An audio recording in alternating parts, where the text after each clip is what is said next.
Born and bred in Tuscaloosa, not raised in Baton Rouge.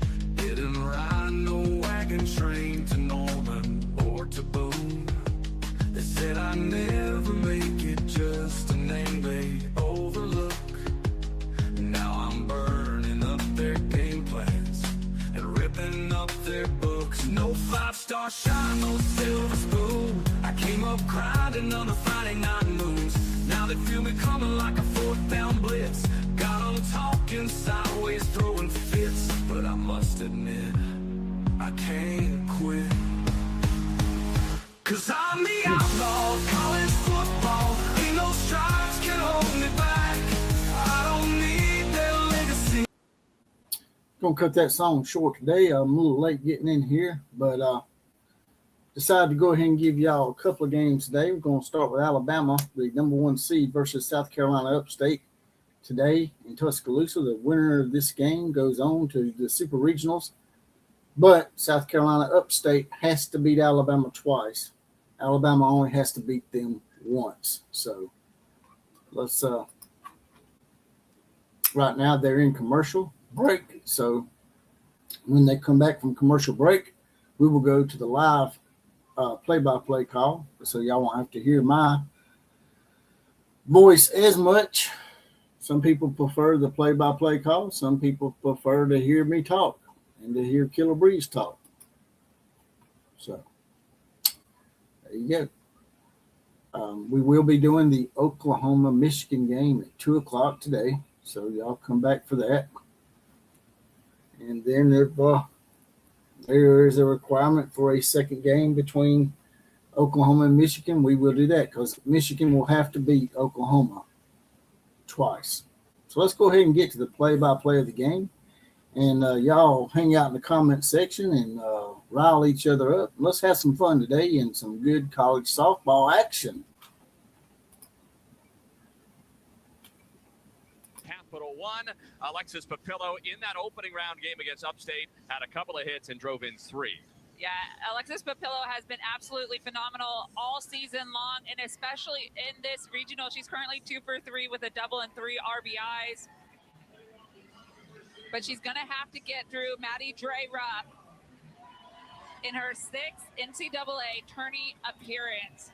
She has a 206 and 2/3 innings on the year. She has been the ace in the circle all season long for USC Upstate.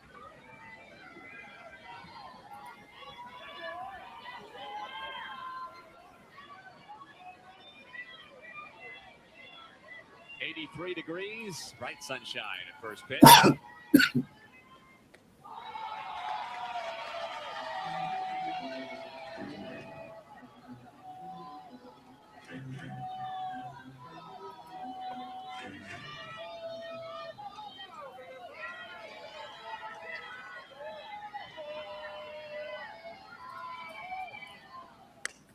Jenna Young into center. Thomas goes back. Just in front of the wall, makes the grab.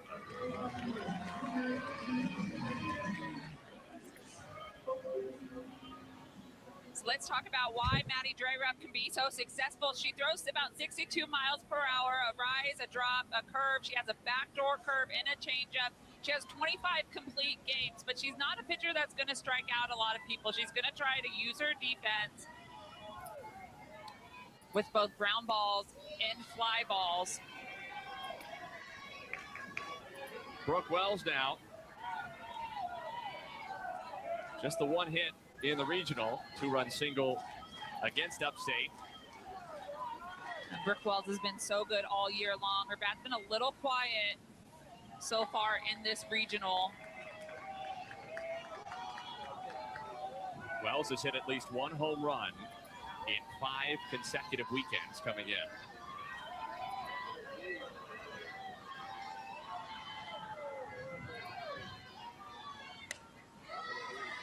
In fact, she's only gone an entire weekend without a home run twice this entire season, against Arkansas in mid-March and Texas in April. Yeah, she's 3rd right now all time in Alabama's history. We'll give y'all a better link real quick. In just a second. the outside corner, 2-2. It's a new stage for USC. Don't go Upstate. away. In fact, it's a new stage I'm for the give Big y'all a better South. link.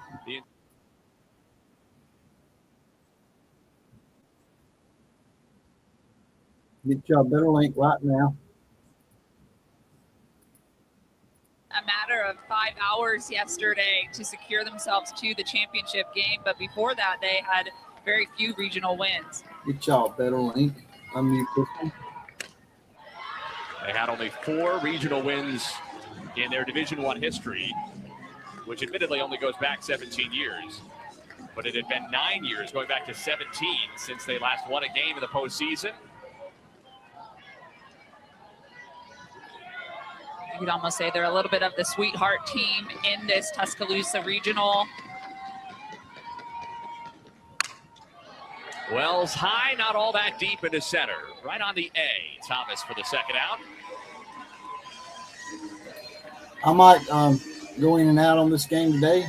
And, Of course, but I the way will the be seating going works full-time changed a on little Oklahoma bit this game. year, so you don't If get you the have any 1, 2, questions 3, for 4 me in every in the regional, but comment Upstate section, the is the lowest gallery over seeded there, team where everybody in this comments, and regional. I'll get to them. And they're the I only get low back seed or when I see anywhere it. to make it to a regional final this year. One of only 4 teams outside the Power Four still standing on Sunday. Alexis Papillo takes ball 1. Now, although they're the lowest seed, it's important to know that Upstate does have a winning tradition. They're 3-peat champions in both conference and tournament in the Big South. So they do know what it takes to win.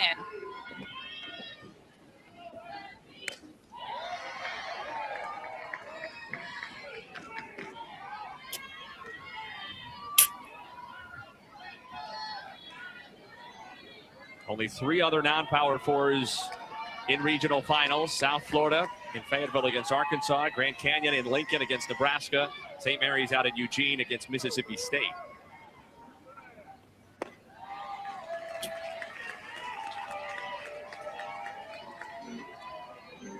But even that sort of sells Upstate short, because this is a dramatically smaller institution than even those other non-Power Fours.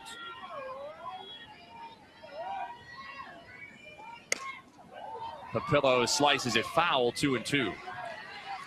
I think Coach Hawkins said it best when he said it yesterday when we asked him after the second win, how do you feel going into play Alabama in the championships? And he said it's a David and Goliath story, and with an institution that is so much smaller than Alabama, it definitely feels that way, both to the university and to the athletes. Papillo to short, handled by Abby Polk. That rock-solid infield defense for the Spartans. A 1-2-3 inning in the top of the first for Maddie Drayrup. Hotty toddy is our cheer. But what does it mean? It's, hey, nice to meet you. Or, good to see you, old friend. We say it to celebrate, to congratulate, and yeah, to brag a little. Hotty toddy is your first day on campus. It's fall Saturdays under old oaks and spring Friday nights under showers of fireworks. It's opportunity, growth, knowledge. It's discovering who you're meant to be in a place that will always be home, no matter how far you go. Hotty toddy, y'all. Spring, the unofficial new year for tool people. New jobs, new projects. Celebrate your new year with quality tools and savings at Harbor Freight. This weekend, get a free 5-gallon bucket when you spend $29.99 in store. T-Mobile has the best network. That's why there's no better place to get iPhone 17 Pro on them. Hold on. Is this big enough? We should have music, lights, banners. I mean, you gotta feel it. Get the most powerful iPhone ever on the best network. I should dance. This is big. At T-Mobile, get the incredible iPhone 17 Pro on us on the best network. I'm gonna do a flip. Nailed it.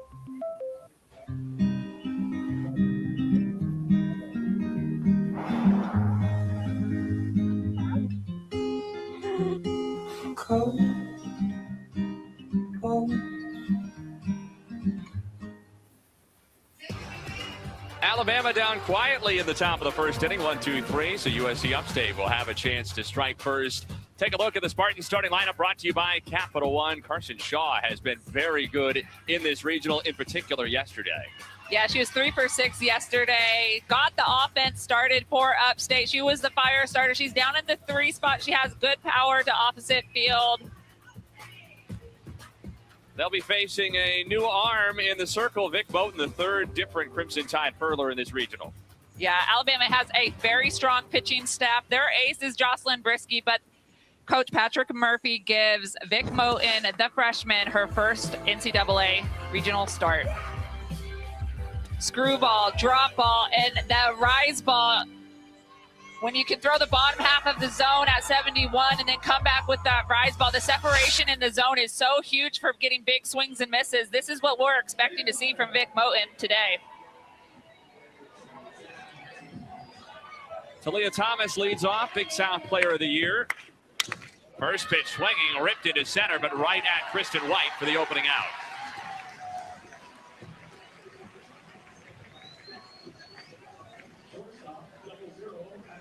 Second start of the year for Moten, freshman from Daphne.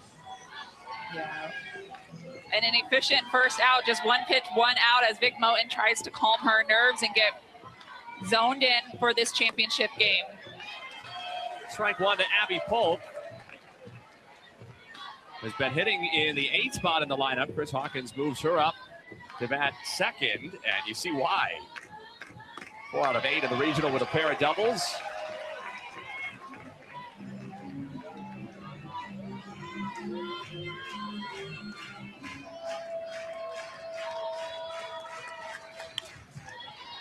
Moten has started with 4 straight strikes, and that's a good sign for Alabama. She struggled with her command against Florida in the semifinal of the SEC tournament in Lexington last week. Had 7 walks in 5 innings, but did limit the Gators to 1 run. Yeah, and you see that sometimes from freshmen, just managing all the different things as a pitcher with release points. When she does misses, it's pitches that look like that, pitches kind of that roll off to the side, just falling out of her hand.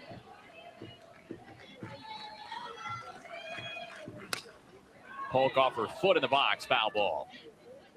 But even when she gets herself into trouble, Moten has a knack to get herself out of the trouble. Which I would think is a great sign for a freshman, because it's likely that those mechanical inconsistencies will get better. It's great to see the mindset is already there. Yeah, absolutely. It's just the fine-tuning of your craft with age. And she blows it by Polk. Opening strikeout for Moten, 2 down. So just a beautiful pitch by Vic Moten on the screwball on the outside corner here with a little bit of rise. Tough pitch for Abby Polk. First strikeout for Moten today. Carson Shaw. First pitch swinging, floated toward Brooke Wells, and it's a 1-2-3 answer from Vic Moten and the tie.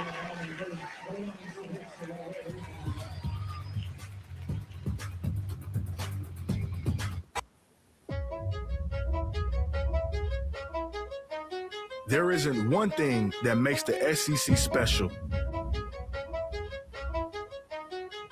There are a million different things. The students, the legends, the fans, the passions, the traditions. And when it all comes together, it just means more. Spring, the unofficial new year for tool people. New jobs, new projects. Celebrate your new year with quality tools and savings at Harbor Freight. This weekend, get a free 5-gallon bucket when you spend $29.99 in store. And Doug. Thank you both for coming in. I'm a bit worried about Doug Jr. I know how important Liberty Mutual is to your family.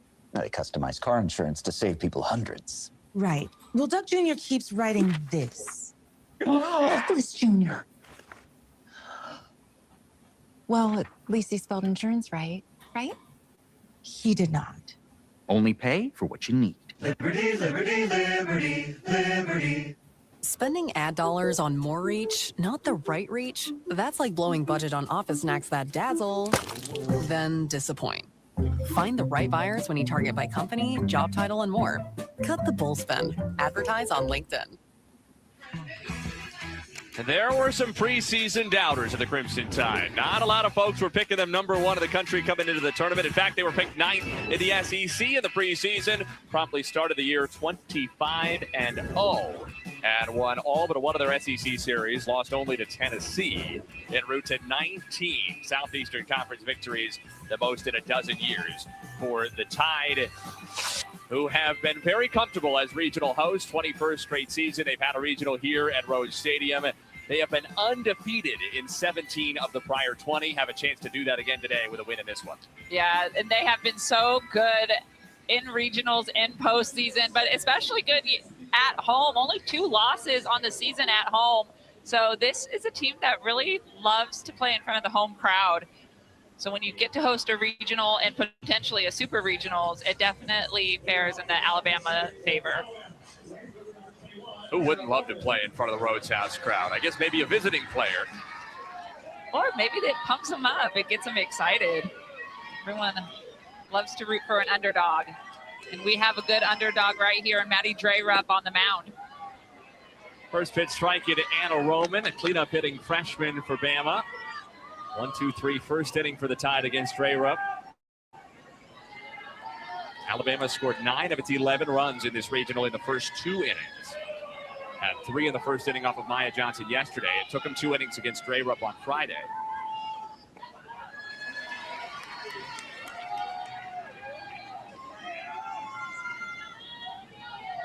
No, I feel like Maddie Drerup has just shown really great composure throughout this tournament. You can tell that she's pitched a lot of games.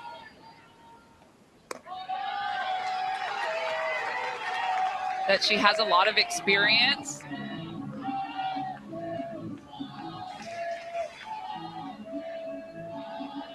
And also understands the type of pitcher she is. She knows that she's not going to go out there and strike a bunch of people out. She wants to get fly outs and ground outs. Just missed, 3-1.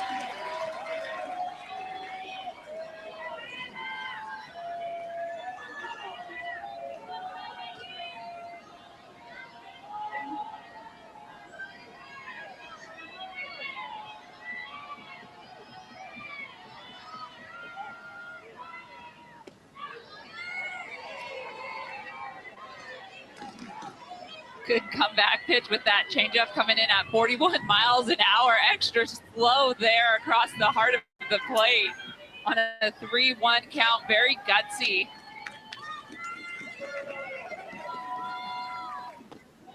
Ball 4, first base runner for either team. And keep in mind, on Friday, in the meeting between these two teams, Drerup got the Tide 1-2-3 in the first inning, but then Alabama put 6 on her in the second. Started by Marley Giles' solo home run. And Giles steps in, having opened the scoring for Alabama in each of the first 2 games for the Tide of this regional. A homer in the second inning Friday, a 2-run single in the first inning yesterday.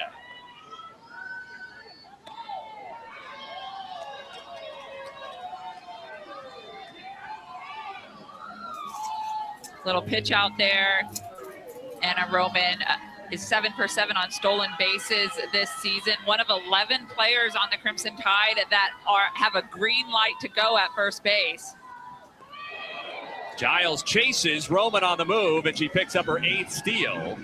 Giles, of course, chasing to protect Roman there and gets her into scoring position. I think that smile says, Coach, you kind of did me dirty with that sign, making me swing at that pitch.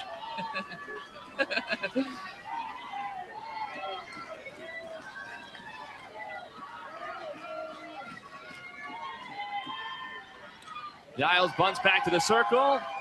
Sacrifice successful. Roman to third. You know, that's just straight up good softball. Protect on the steal, and then Giles goes straight into the sacrifice bunt to move the runner to third base.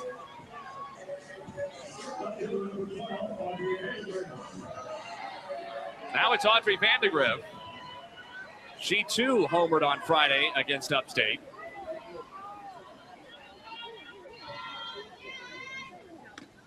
Both of the Alabama homers went to the opposite field. Giles to right, Vandegrift to left. She's putting together a very nice regional after a strong SEC tournament as well.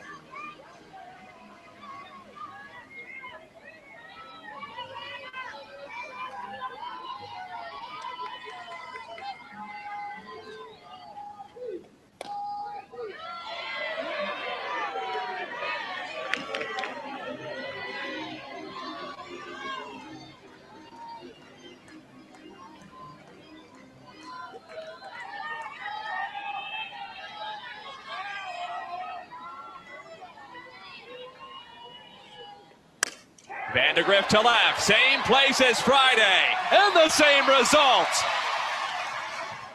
A 2-run shot, Bama's on top.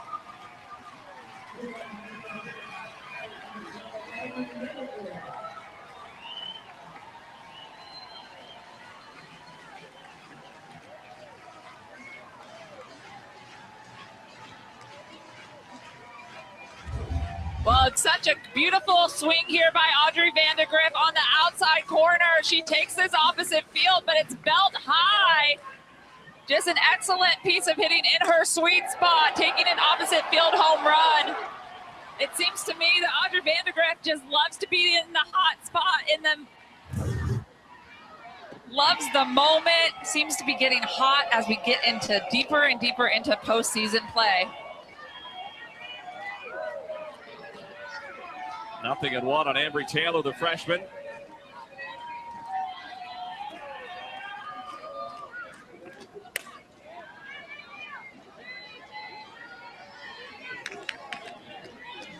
Taylor hitless so far in the regional, but she was very good in Lexington last week. In fact, she was SEC All-Tournament team, 5 out of 10 with homers in the quarterfinal against Arkansas and the semifinal against Florida.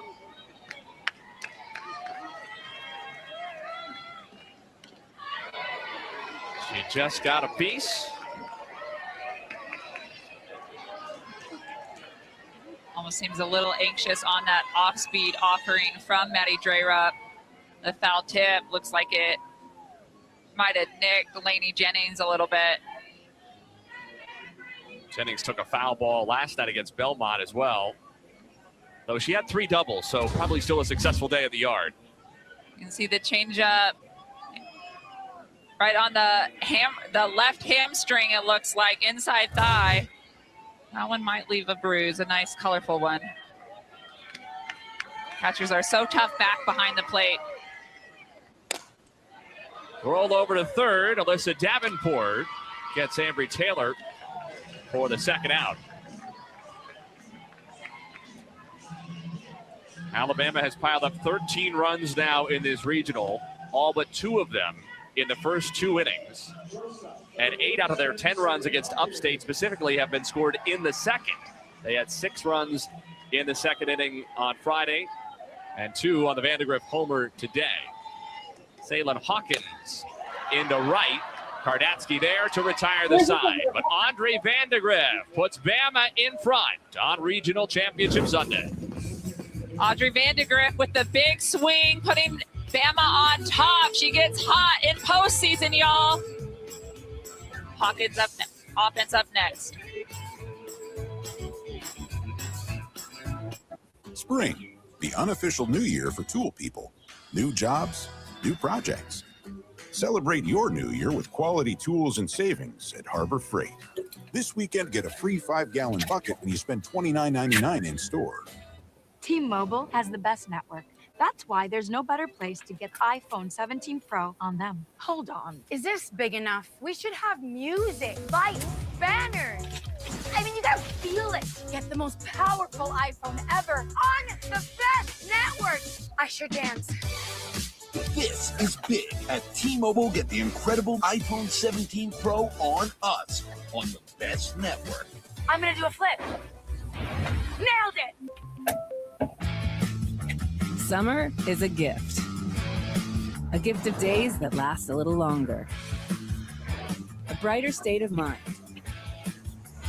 So look out for these stickers and gift yourself a new Kia during the Kia Summer Sticker Sales Event, where every SUV and sedan comes with a 10-year, 100,000-mile limited powertrain warranty. Get 0% APR for up to 48 months plus $750 retail bonus cash on specially tagged 2026 Sorrento and Sportage vehicles. Protecting what you care about is important to you, so it's important to Allstate. That's why we have a plan to protect just about anything, like this car. Up, up. And this awesome bike. The stuff in that apartment you're renting, it's protected. This golf cart, it's protected. Hey, don't worry, that phone's protected too. Protection for just about every part of life, no matter what kind of life you have. If it's important to you, it's important to us. You're in good hands with Allstate. Good boy. Hughes waves and misses. How about them Spartans? For the first time in program history, Upstate is on to a regional final. Back-to-back elimination game wins for the Spartans yesterday to earn their spot in a regional final for the first time ever. Yeah, it's so exciting for this Upstate program. Their actual 5th appearance in the Tuscaloosa Regional, but being able to come out and have a really good day on Saturday and get 2 back-to-back wins, getting him here to the championship game. 4, 5, and 6. Vic Moten to Ella Christopher with strike 1. Moten retired the side on just 8 pitches with a strikeout in the first inning. Deals with Christopher, who has 4 hits in the regional.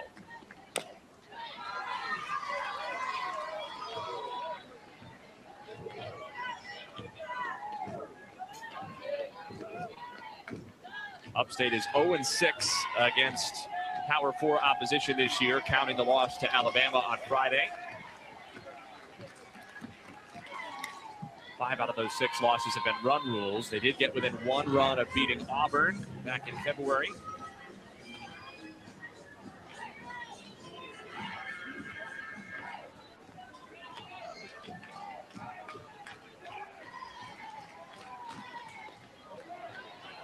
Just the second pitch that's missed the zone from Vic Moten so far. Yeah, that's a really nice pitch on the outside corner. A good pitcher's pitch is what I would like to call that. Low outside corner, could easily be called a strike.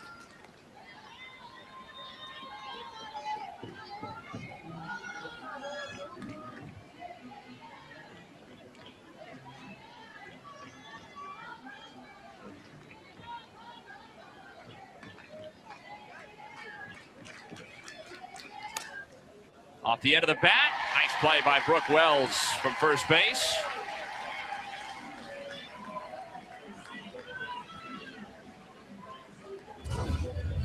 Ella Christopher does a good job taking this curveball on the outside corner, but she doesn't quite get enough of it. It's Brooke Wells playing a good job over there at first base, taking 3 steps to her right to secure the easy line drive. Sophia Kardatsky fouls back strike 1. Been the most dangerous hitter in the Upstate lineup since she returned midseason from a broken kneecap. But just the 1 hit so far this weekend.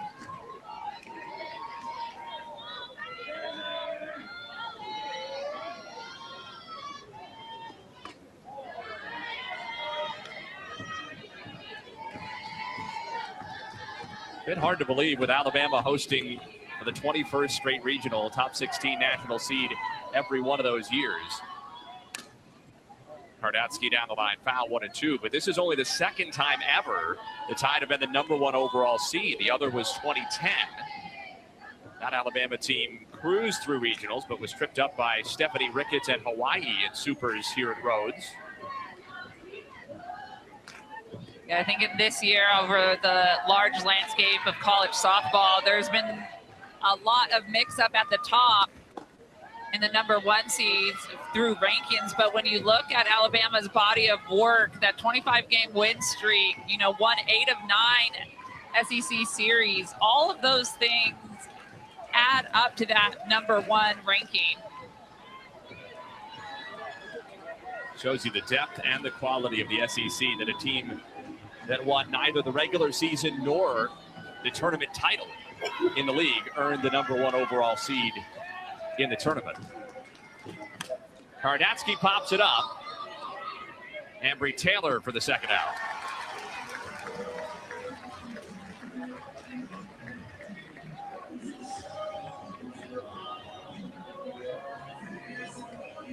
winner of this regional will advance to Supers to play the winner of the Baton Rouge regional. More likely to be LSU than Virginia Tech. LSU, the 2-0 team. Alyssa Davenport takes a strike. Virginia Tech has one loss. They'll play the first of potentially 2 games at Tiger Park today, getting underway in just under half an hour on ESPN+.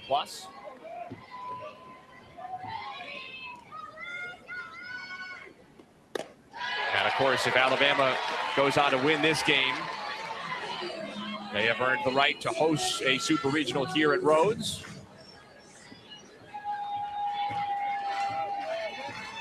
Oh, 2.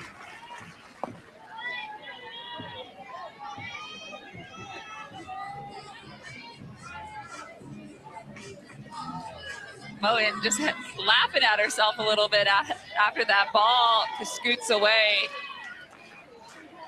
Not using any rosin or Gorilla Grip.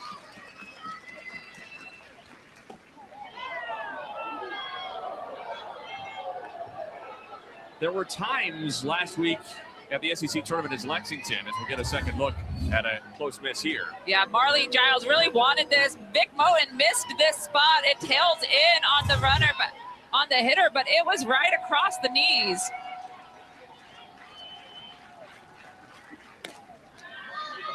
Davenport, the pop-up, 6 up, 6 down for Vic Moten, who has been all smiles while doing it. Why not? It's 2-0 Crimson Tide.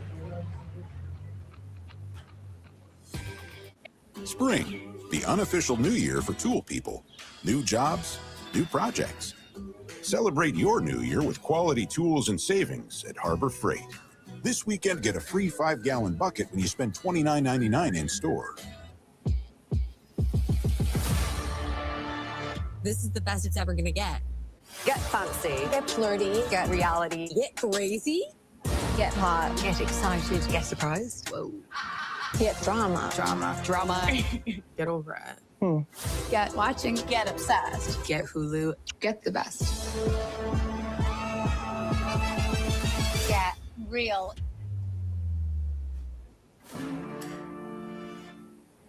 T-Mobile has the best network. That's why there's no better place to get iPhone 17 Pro on them. Hold on. Is this big enough? We should have music, lights, banners.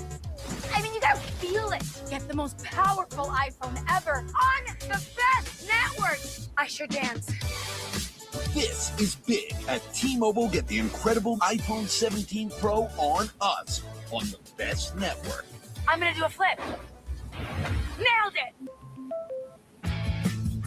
Summer is a gift. A gift of days that last a little longer.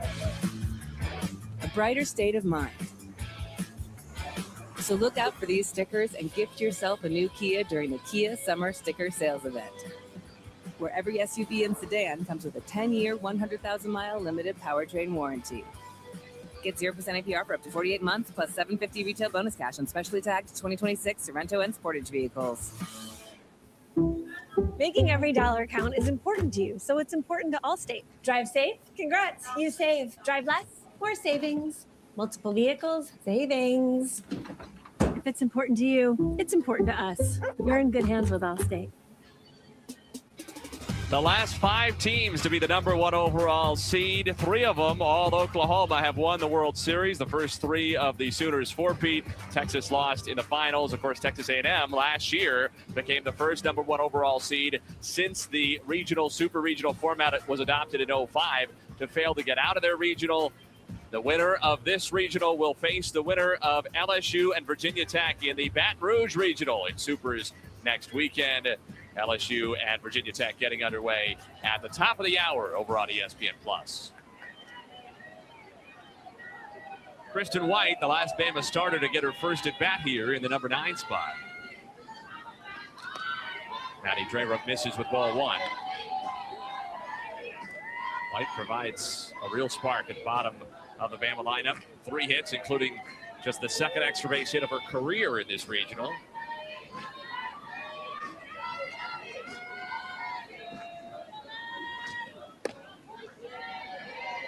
You can see the Upstate defense respecting White's ability to hit the ball the opposite way, pulling an extra infielder here to protect the ball up the middle. You have two outfielders left and center playing shallow. White brings scintillating speed to the table as well.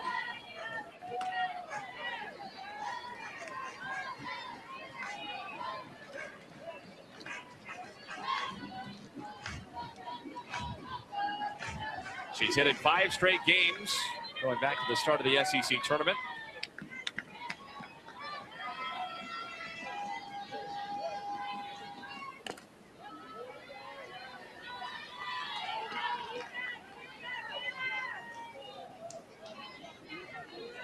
We have seen some high hops on this infield from the speed game. So you can see shortstop Abby Polk playing back just a little bit, allowing herself time to charge if there is a high hop off the Kristen White's bat.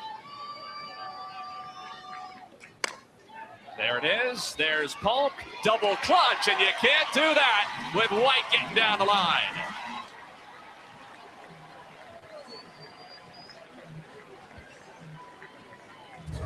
So Kristen White does exactly as intended. She pounds the ball into the dirt, and it helps her, giving her that high hop in time to get a couple more steps. But it's the Abby Polk double clutch that allows her to get safe at first base.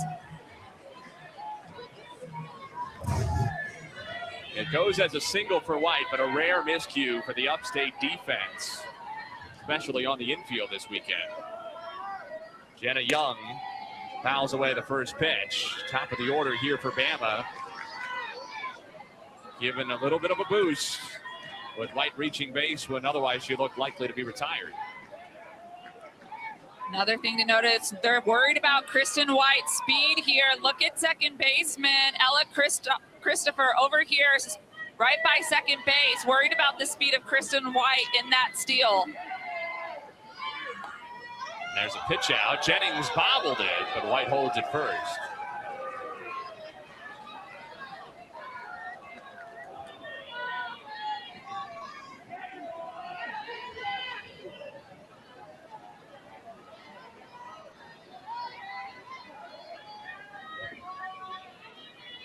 One and one.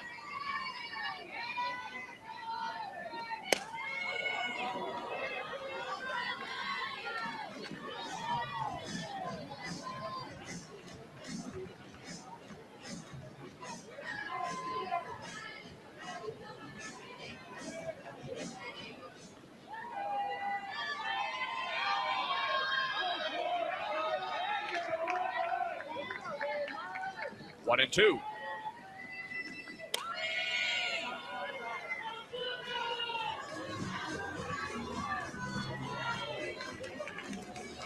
Although Alabama has, as a team and a program, tremendous familiarity with this stage in this ballpark, there are some players in this lineup, Jenna Young and Brooke Wells, transfers at the top, who are doing this for the first time in a Bama uniform.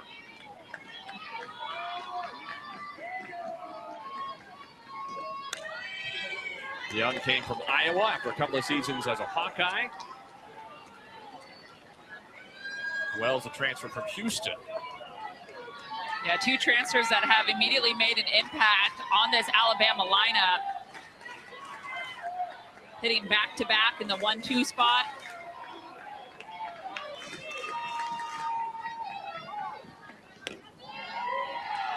And Alexis Papillo, who bats third, a transfer as well, though in her second year in Tuscaloosa.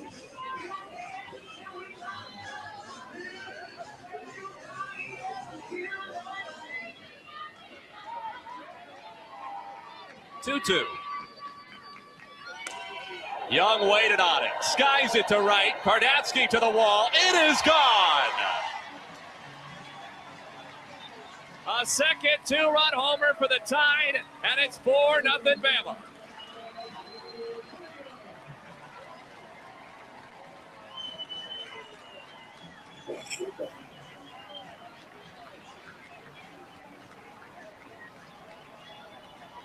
Just a good piece of hitting by Jenna Young on this changeup. She gets her front foot down, So she's able to be on time and still drive this off-speed pitch with enough power to get it out of the park.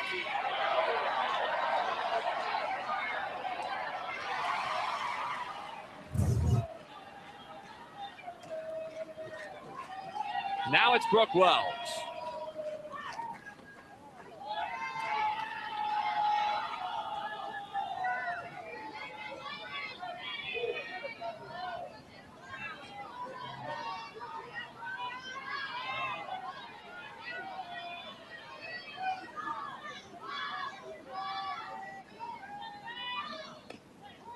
Just the 5th home run of the season for Jenna Young. And her first in a month and a half. Going back to April 4th against Texas. High fives all around.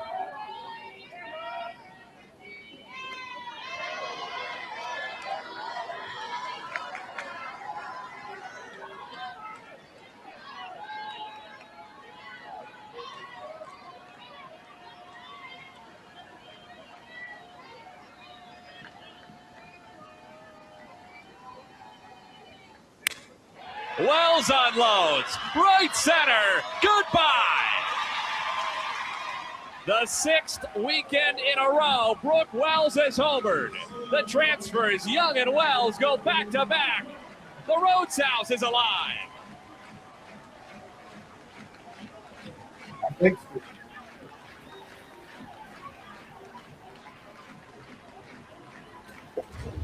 So Brooke Wells just 3 shy from the Alabama home run record held by Bailey Hemphill, but takes this off-speed pitch opposite field. She does it so well. She started a little slow this regional, but making it count with this big home run for the 5th run for Alabama. How about that swagger from Brooke Wells? She didn't even watch the flight of the ball. She knew where it was going. Yeah, that is just like, I know, I got all of that. Upstate going to the bullpen. Maddie Drerup lifted. 5-0 Alabama in the 3rd.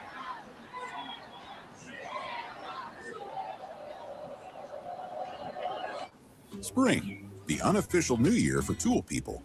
New jobs, new projects. Celebrate your new year with quality tools and savings at Harbor Freight.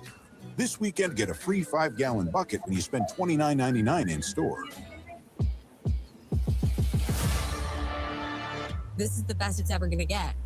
Get fancy. Get flirty. Get reality. Get crazy. Get hot. Get excited. Get surprised. Whoa. Get drama. Drama. Get over it.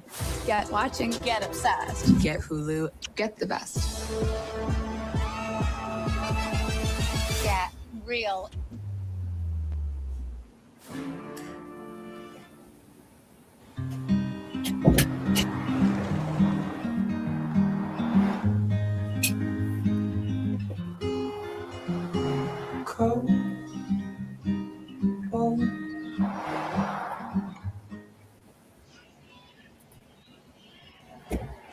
An embrace between pitching coach Tanya Metters and senior ace Maddie Drerup, with her leaving the field for potentially the final time as an Upstate Spartan. Ashlyn Brown takes over, the sophomore who pitched 5 innings of 1-run ball against Belmont last night when the Spartans really needed it. Yeah, Ashlyn Brown came in clutch for Upstate yesterday in game 2. Throws a little bit of a drop ball, a changeup, keeps the ball low, uses her defense.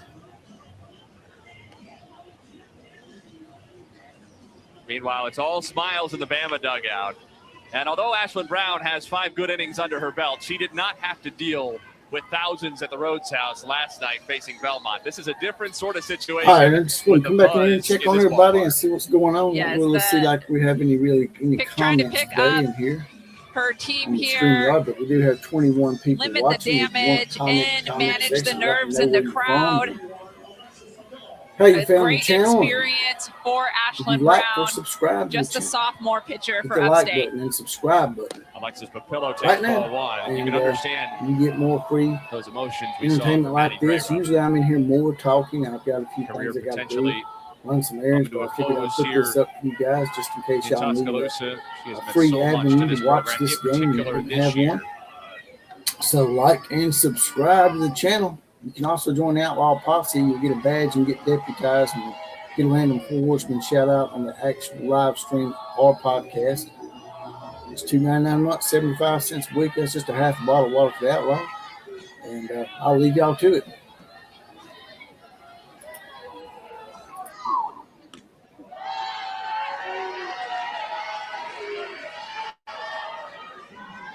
You might say 3 home runs already for Bama with nobody out in the third. I wonder how many they've hit in a game this year. If they're getting close, they are not. They hit 7 against Villanova back in February. It's been that kind of season around the country. Monica, pitchers avert your eyes. The ball's been flying out. Yes. It hurts my pitching heart, but these bats, these hitters are getting so good, and offenses numbers have been just absolutely off the charts this year. The pillow high, right center, might have just gotten under it. Kardatsky had enough room on the track. Of course, we watched a lot of home runs being hit in the epic home run battle between Kendall Wells, the other Wells, Kendall Wells from Oklahoma and Megan Grant from UCLA. Megan Grant, of course, broke the single season home run record. That was held since, I think it was 1993.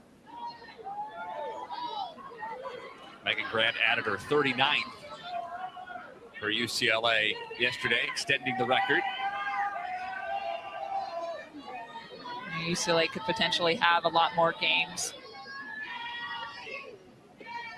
as they continue through postseason, depending on what happens today in their regional finals. Trying to hold it down for the Big Ten after Oregon was knocked out in just 3 games in Eugene. 2-0 to Anna Roman. Capper in front of the plate. Lady Jennings, nicely done.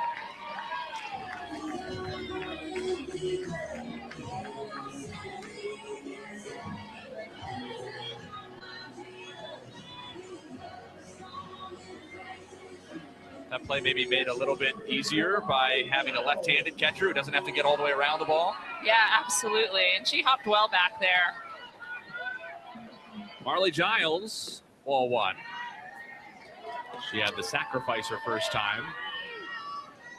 Yeah, Marley Giles has really impressed me this weekend. She, the catcher behind the plate, but she's had some big hits, big home runs. She lays down a sacrifice bunt, just the ultimate team player, finding ways to spark her offense and get them started, but then sacrificing herself. An excellent glove behind the plate, good framing as well. Catcher is sort of a selfless position to begin with, and then she took the definition of a selfless at bat in that second inning with a wild swing to protect a runner. And then the bunt effectively helped move Anna Roman all the way from first to third. And become the first run scored for Alabama. Just outside, ball 4. And that's the kind of selflessness that has permeated this Alabama program under Patrick Murphy. Mudita, his calling card, that Buddhist concept, vicarious joy in the success of others. And he's got a lot of kids on this team who seem to live and breathe that. Yeah, and it's buying into that mantra, but also buying into the team concept of softball. When offenses play as a team and aren't just up there taking big hacks all the time, that's when they can put up a lot of runs really quickly. And it's those little things that really matter offensively. Swinging out a ball to protect a runner, laying down a bunt, working a walk, 7 pitch at-bats, quality at-bats, and then it sets up that big home run. Audrey Vandegrift had the first of 3 Alabama homers today, her 9th of the year. Look at those numbers, her last 6 games. That's the SEC tournament and this regional. Hitting 500 with 3 of her 9 home runs for the year.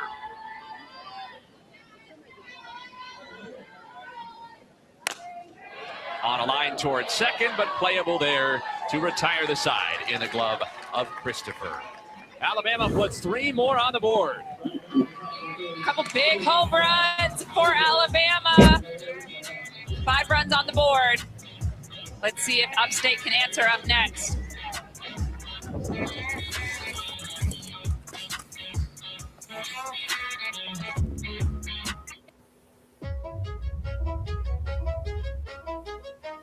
There isn't one thing that makes the SEC special.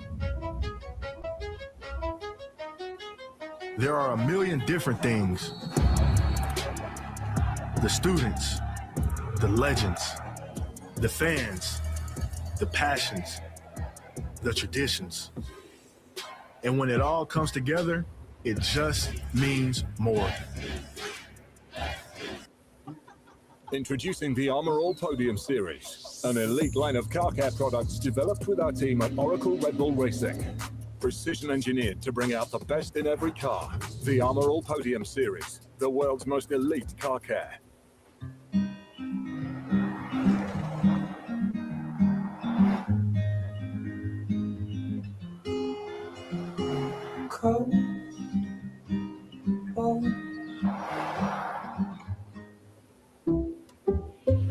The place you call home is important to you, so it's important to Allstate. Home is where you make all your best memories. Backyard campouts, early morning coffees. Oh, left. Well, it's your yard now. Because it's not just the home we protect, it's all the memories you make there. Nice work, you two. Come on, buddy. If it's important to you, it's important to us. You're in good hands with Allstate. Good boy. There is nothing like the Women's College World Series.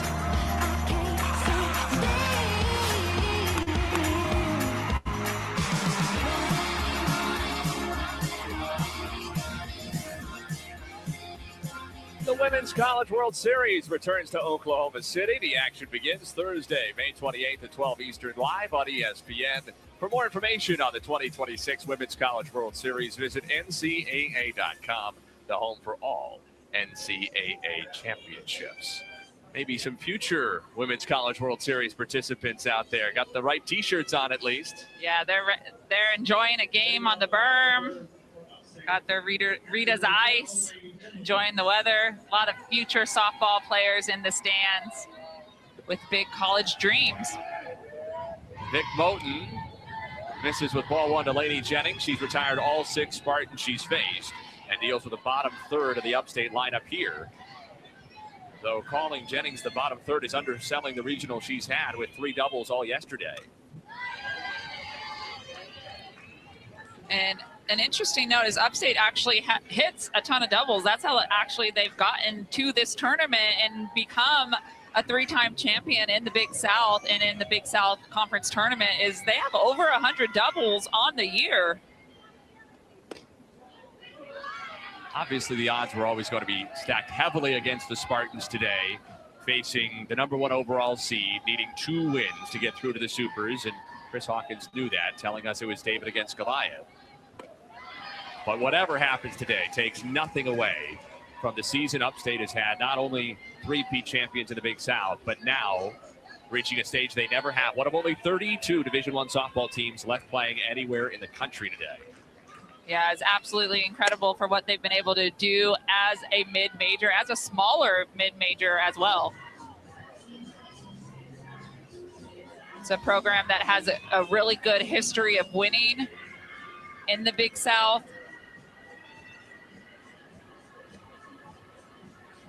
32 years under Chris Hawkins. Division II when he took over, transitioned, became Division I members fully in 2010. Jennings can't connect. Moten has the punch out, her second. 7 up, 7 down. Vic Moten just doing what she does best. It's that screwball on the outside corner that I love from her, and it gets this big strikeout of Lainey Jennings, her second on the day. Now Mackenzie Bernal looks at a strike.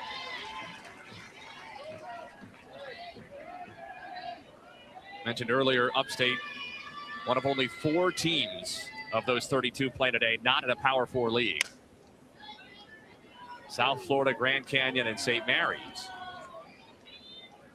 And Upstate is so much smaller than those other three. To put it in perspective, South Florida's endowment is $768 million. St. Mary's is $215. Upstate's is $12.6. Bernal into right toward the line. Roman for the catch. Alabama's endowment is almost $2.6 billion. It's 206 times bigger than USC Upstate's. It's a huge difference.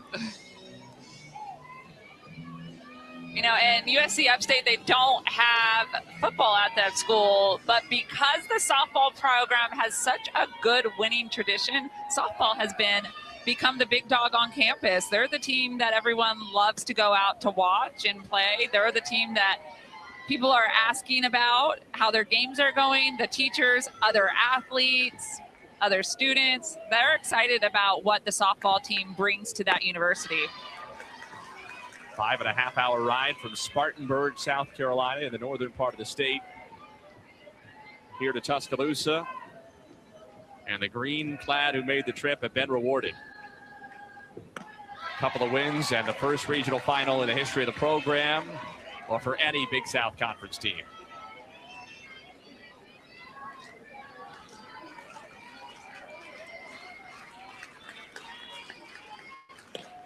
Johnson can't get it. 3 strikeouts for Moten, 9 up and 9 down. 5-0 tie to the 4th.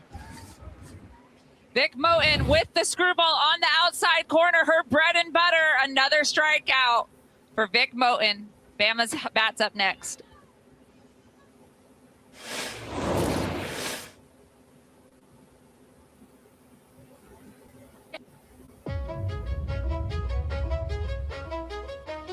There isn't one thing that makes the SEC special. There are a million different things. The students, the legends, the fans, the passions, the traditions. And when it all comes together, it just means more. Are you Marsha? I am. I am. Thanks for meeting me here. Usually not an interweb dating guy. Barely ever use this phone computer. Unless it's to bundle my insurance with Liberty Bibbity. Oh, same. I hate this thing, but it's true. You can save hundreds bundling with Bibbity. Bibbity? Bibbity? Bibbity. Bibbity. Are you hungry? Mm-hmm. Let's get some lasagna. And some pinneries. Only pay for what you need. Liberty, liberty, liberty, liberty. T-Mobile has the best network. That's why there's no better place to get iPhone 17 Pro on them. Hold on. Is this big enough? We should have music, lights, banners. You gotta feel it. Get the most powerful iPhone ever on the best network. I sure dance. This is big. At T-Mobile, get the incredible iPhone 17 Pro on us, on the best network. I'm gonna do a flip. Nailed it.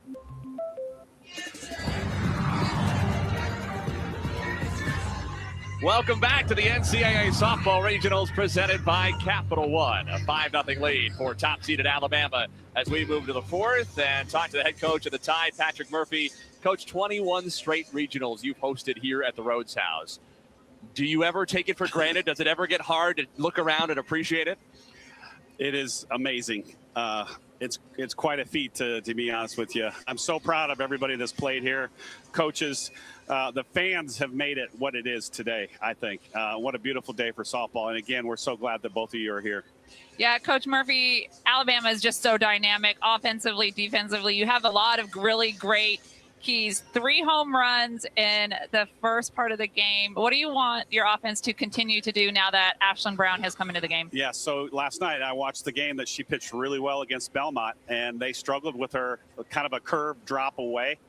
We need to let the ball travel and hit it up the middle. If you keep saying 5-3 or 6-3, she's going to win the battle between the hitters. So we need to let the ball travel, go up the middle or opposite field. Thanks, Murph. Love it. Thank you. Thanks for being here, you guys. And, that's especially good advice against Upstate because we've talked about it a lot this weekend, how good the left side of the infield is. You don't want a lot of 5-3s, 6-3s in the scorebook. Yeah, and it's a really good point, and this needs to be said, is because Upstate comes from a mid-major conference, and Ashland Brown is throwing around 60 miles per hour. These Alabama hitters in the SEC, they're constantly facing 70-plus miles per hour. They're facing your Carlin Pickens, your Keegan Rothrocks, all these different pitchers that are throwing 68 to 70-plus miles per hour. So when you face an Ashland Brown that's just around a 60 miles per hour, you have to be a very disciplined hitter to force yourself to let the ball in deep and be late to take it opposite field, even though the ball looks big and you want to drive it hard. And that's when she's going to get those ground ball outs. 7, 8, 9 here for Alabama. Ambry Taylor to be followed by Hawkins and White.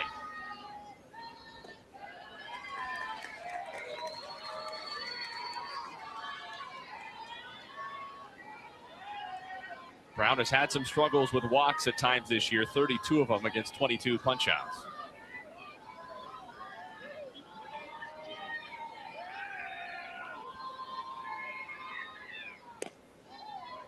And Taylor on for free. Brown's wondering where that missed. Yeah, it looked like a nice pitch in there.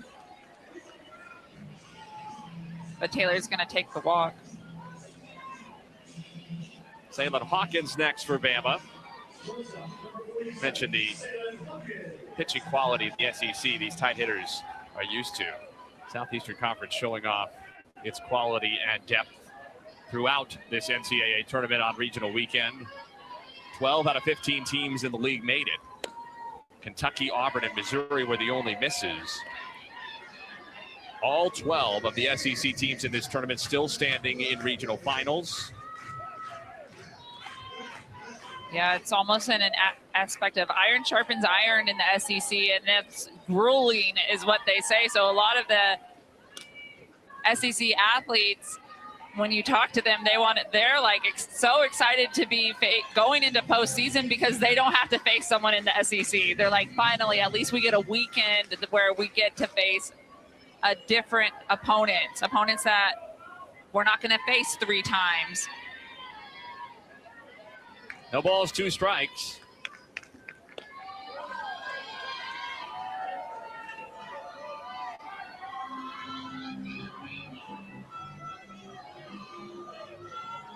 Almost 40% of the 32 teams left in this tournament from the SEC. Just outside, 2-2.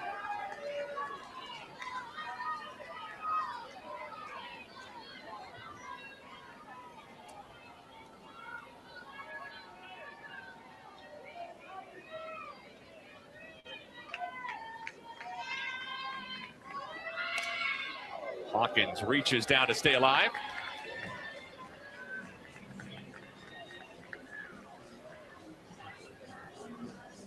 The 9 SEC teams hosting regionals were a combined 18-1 over the first 2 days. Texas A&M's loss to Arizona State was the only blemish, but the Aggies still forced their way to the regional final, a bounce-back win over UConn last night. Hawkins to third. Davenport the short way for the force out. And in case you're doubting us, we can show just how much success the SEC has had. 18-1, the 9 seeded teams. 9 out of the 16 2-0 teams coming into this regional final. 8 out of the 9 seeded teams, plus Mississippi State, which knocked off Oregon up in Eugene. Yeah, it's just impressive, the strength of the Southeastern Conference and the strength of softball.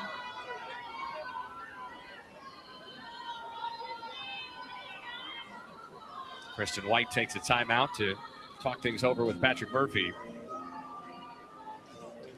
Only 3 SEC teams had to go on the road this weekend. 9 out of the 12 were hosting. Mississippi State, one of those 3, playing away from home and a long way from Starkville to Eugene. But off to a 2-0 start, and they'll have a regional final against St. Mary's after the Gales were the ones to send Oregon packing. Yeah, the Mississippi State had a comeback win, I think it was 8 innings or 9 innings versus the St. Mary's Gales. Ended up winning 3-2.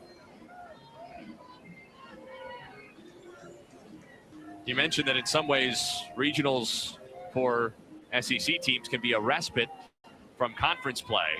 Look at what Upstate has just done with the defense after that visit, bringing Christopher in next to the circle, the second baseman. This is an interesting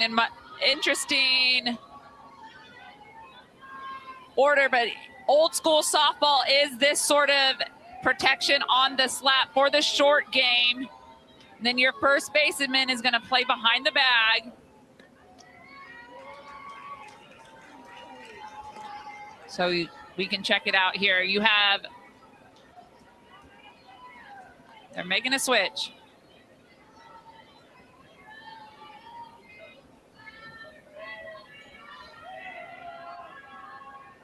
Reno.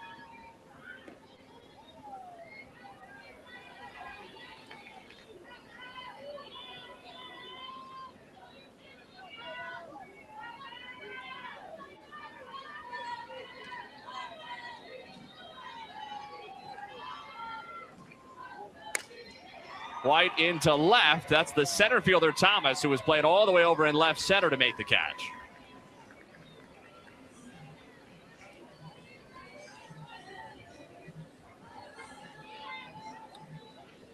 Just being a little bit more ingenious with their defensive shifts and trying to pitch and get the Alabama hitters to hit it into the shift.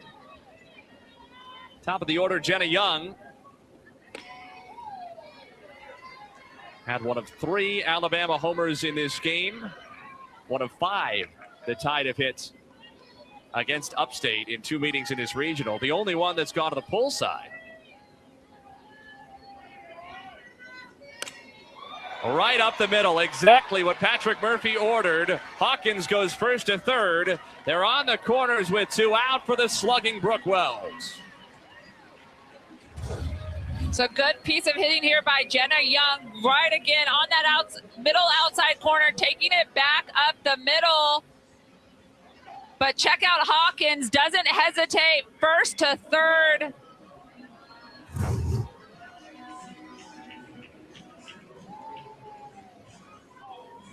You know, impressive for Hawkins to go first to third on the ground ball up the middle.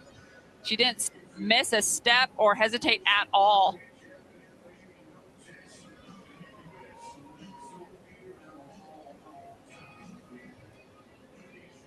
Don't miss a minute of the action from the NCAA softball regionals. We'll take you to the best live action on the 7 Innings Live show on the ESPN app. You can see every game and every big moment on the road to the Women's College World Series.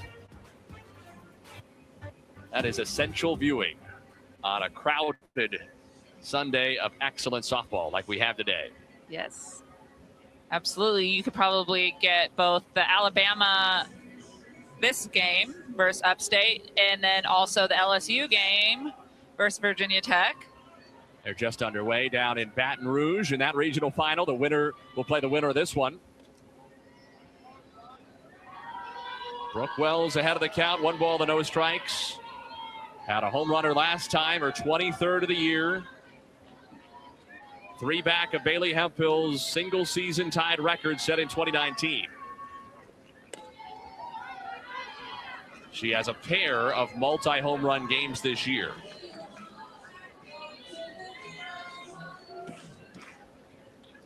Now, even when she's not hitting a home run, she's having really quality at bats.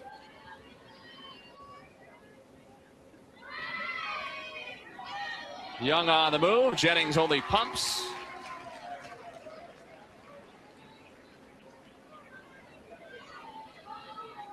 Tenth steal for Young this year. 2 in scoring position for Wells.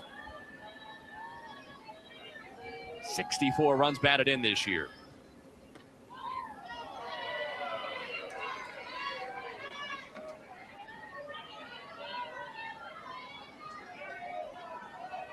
Two in scoring position, 2 out. Ashlyn Brown's 2-2 pitch. Wells toward the middle. Backhanded by Christopher from her knees to save 2 runs. Brooke Wells is down after the play. Climbing slowly to her feet, seems to be all right. All smiles between Wells and Bro. What a play by Ella Christopher to keep Bama off the board in the 4th.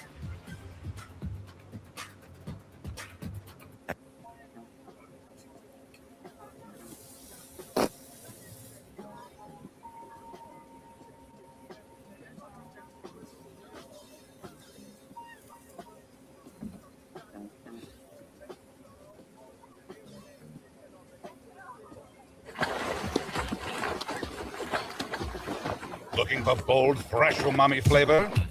Look for the octopus. Bachas, the original Japanese barbecue sauce. The SEC and SEC Network thank our official corporate sponsors for their continued support of our student athletes during every championship season.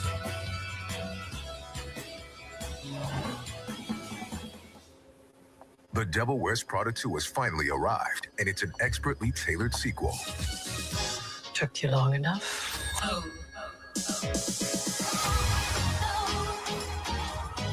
The Devil Wears Prada 2, rated PG-13. All right, guys, live on ESPN at 5. This is it. The NBA playoffs. Almost to the mountaintop. Biggest series of the year. We put in the work. We're ready. If you stack 2 lasagnas, does that make it 1? Inside the NBA lives on ESPN and ABC. 5-0 Alabama as we go to the bottom of the 4th inning, and Upstate coach Chris Hawkins is with us now. Coach, 32 years from Division II to Division I to 8 regionals, and now for the first time to a regional final. When you reflect last night, this morning, standing in this ballpark, what does it mean? Well, you know, it's been a long journey for me, and our school has really grown. It's went from a real small school to a mediocre to one of the good majors in the country now. And, you know, our chancellor, Benny Harris, has done a great job, and Matt Martin, our athletic director. But our team right here is just solid. That was the hardest thing for me to do when Maddie was coming off the field, just to hug her one more time, probably. So, you know, I love this team, and I love everything about what's going on. And to be on this stage today is phenomenal. I mean, these girls are never going to forget this. Coach, we appreciate your time. Thanks a lot for being here. Thank you. Chris Hawkins and the Spartans have made the most of this stage. Certainly, Maddie Dreyerup has made the most of it, and it's been such a joy to get to be around that program and watch them in real time take this next step. Yeah, this team has had so many good seasons together, especially these seniors. 3-peat champions in conference and in the tournament. You can tell that this team specifically means so much to Coach Hawkins. Talia Thomas at the top of the Spartans lineup, getting a second chance against Vic Moten, who's gone 9 up and 9 down. Thomas had the best contact against her the very first pitch Moten threw today. Thomas sat on a line into center, but right at Kristen White.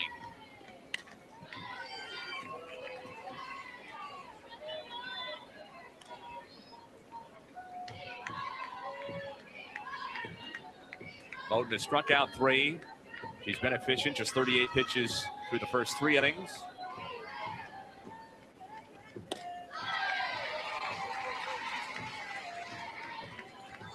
Yeah, Moten does a good job with that screwball and her drop ball at the bottom half of the zone. She can throw everything, but it's really her rise ball that sets her apart. Moten on the bare hand, scooped up by Wells. Are you kidding me? Vic Moten with the bare hand and Brooke Wells at first base with the scoop. That was incredible. You guys check this out, the high hop Vic Moten. Wow, look at the reaction of these players.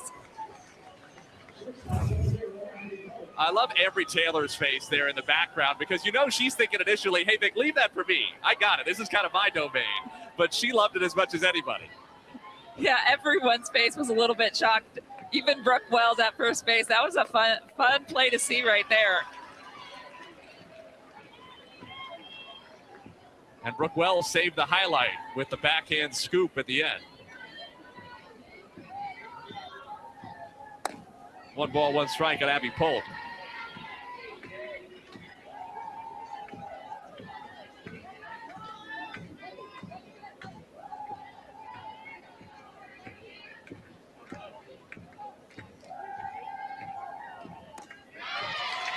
It's a couple of underclassmen for Alabama, too, who are on this stage for the first time in Tuscaloosa. Moten, a freshman, and Wells, a sophomore, but in her first season with the program.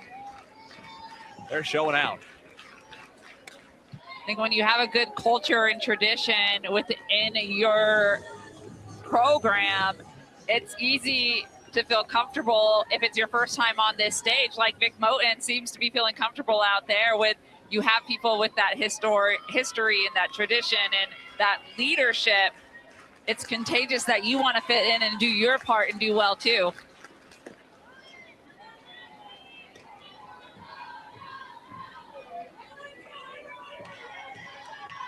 Polk was the first strikeout victim for Moten today.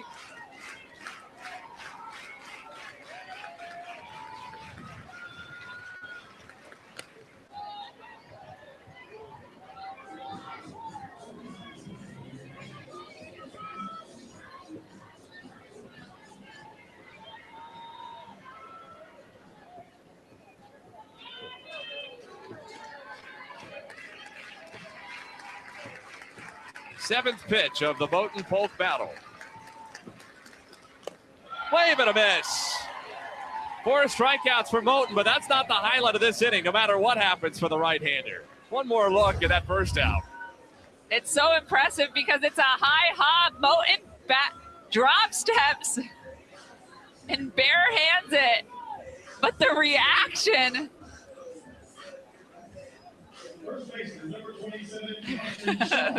That is so cute. Brooke Wells and Vic Moten both excited to be able to execute that play. Not to be underestimated, that scoop by Brooke Wells over at first base. And the fleet-footed Talia Thomas getting down the line, too, so it had to be quick and clean. Strike 1 to Carson Shaw. That's probably a bigger celebration than Moten and the infield have had for any strikeout. In fact, it's probably 10 times as big. I know, I saw a little chest bump in there.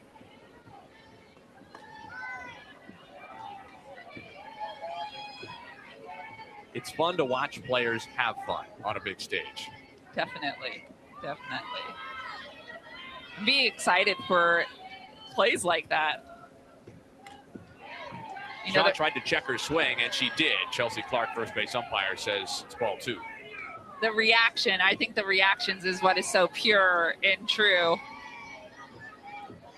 That makes it really fun to watch.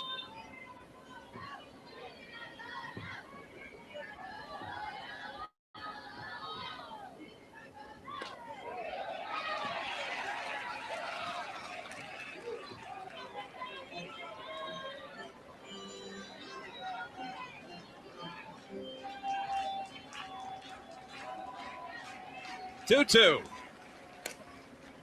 second, Young. 12 up, 12 down. I want a piece of whatever Vic Moten's cooking.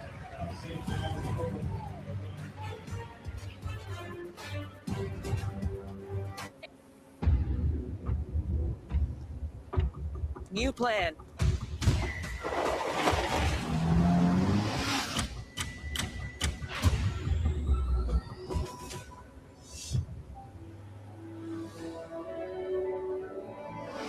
Hey Google, what's the fastest way to the pier?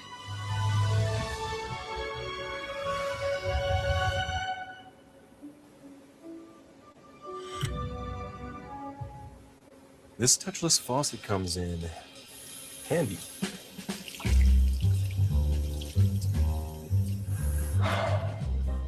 Glad no one heard that.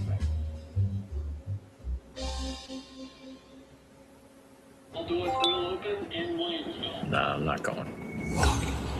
Yes. Just say yes. Why not? Sleep. When you're my age.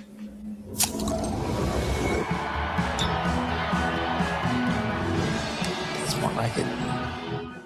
Legendary moments start with a light. It's Miller time. Can you grab one more thing? I'll come back up for you. At Amica, we know you'll always find ways to look out for them.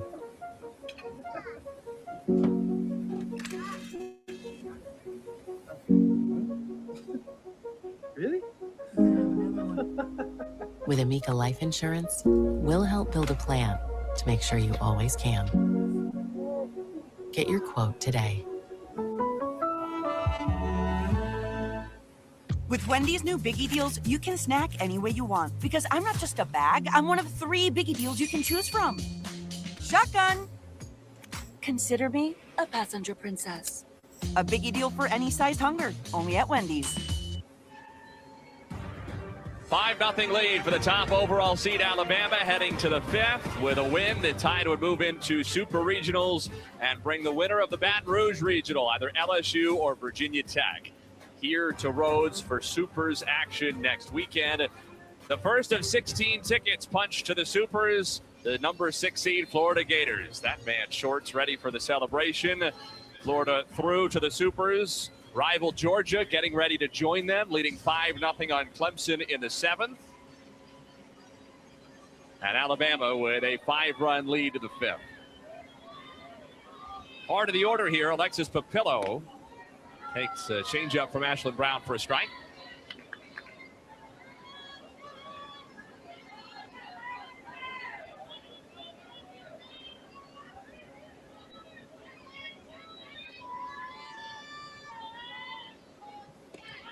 They played 1 inning so far in Baton Rouge, by the way. Virginia Tech with a 1-0 lead over LSU. Vic Moten with her son, we were told on Friday, they're in the dugout with her. Yes, that would be the little stuffed animal monkey? We'll have to get filled in after the game. Alexis Papillo gave us the name. It's Punch Moten, but I don't know that she told us specifically. I assume it's a monkey. Punch Moten, yes. And they want everyone to know that he does have an Instagram. Ashlyn Brown's 1-2. Papillo takes low 2-2. And he joins the Tide, Punch Moten that is, for all post-game interviews.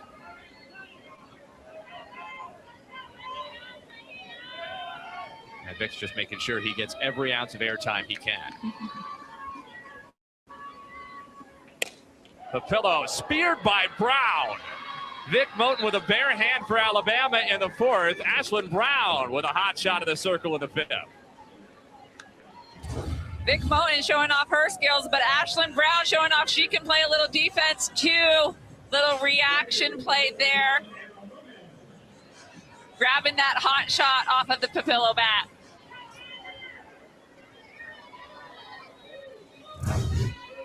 There's Anna Roman.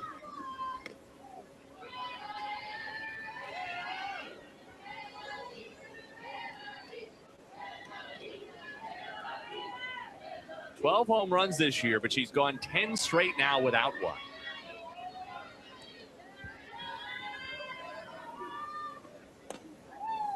She last went deep in the series opener against Tennessee 3 weeks ago. 1 of 4 out of 12 homers she hit in the SEC.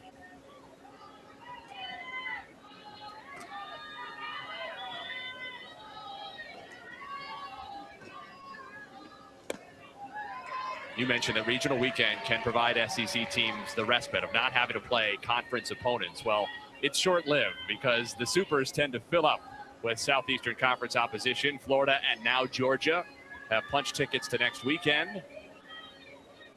And LSU would be the favorite as it stands to advance out of the Baton Rouge Regional. So Alabama could potentially be staring at an SEC series in a Super Regional. We often say during the regular season in the SEC that conference series feel like supers. If Alabama and LSU match up here at Rhodes, it will be literally an SEC super.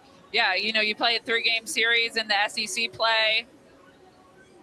Game 1 is always really important in the SEC. But with so many good teams, I mean, that's the way it matches up. You gotta rise to the top, and at each round of the tournament, You have to be a little bit better. Larissa Pruitt pinch running at first base with 1 out, and Marley Giles the batter. Sacrifice and a walk for Giles, officially without an at-bat. She has not been held without a hit in either of Alabama's first 2 games in this regional, including, of course, the home run in the second inning on Friday that opened the regional scoring for the Tide.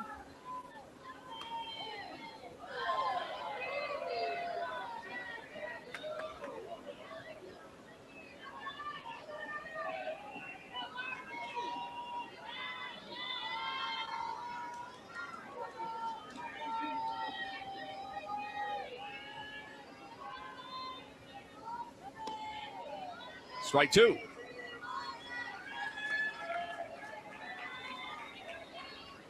So Ashlyn Brown continuing to try to dominate that bottom half of the zone against these Alabama hitters.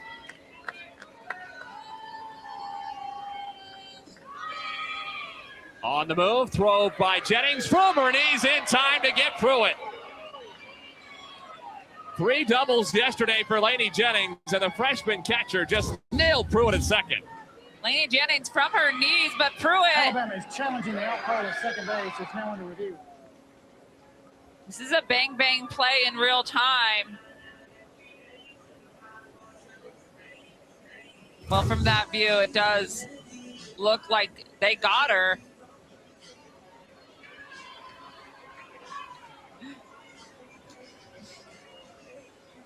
Upstate players out there playing umpire, hyping up Lainey Jennings. It's amazing how hearts can influence eyes. Because, well, all the Upstate players looked at that and patted Lainey Jennings on the back. I think I saw at least 100 safe signals in the Rhodes crowd. This is what makes video replay so good, is that the umpires want to get the call right. We all want the correct call on the field of play. Plate umpire Robert Guest to give us the call. After review, that call is confirmed. The runner is out. This is Alabama's first challenge. The 13th runner Jennings has caught trying to steal this year. Credit as well to Russell Young, our second base umpire, who nailed the call in real time. So let's take a look at Lainey Jennings. She's going, but goes from the knees. Such a quick release. The lefty catcher back there getting the job done. Giles tried to check her swing and did. Alabama had been 6 for 6 stealing bases in this regional before Pruitt was nabbed.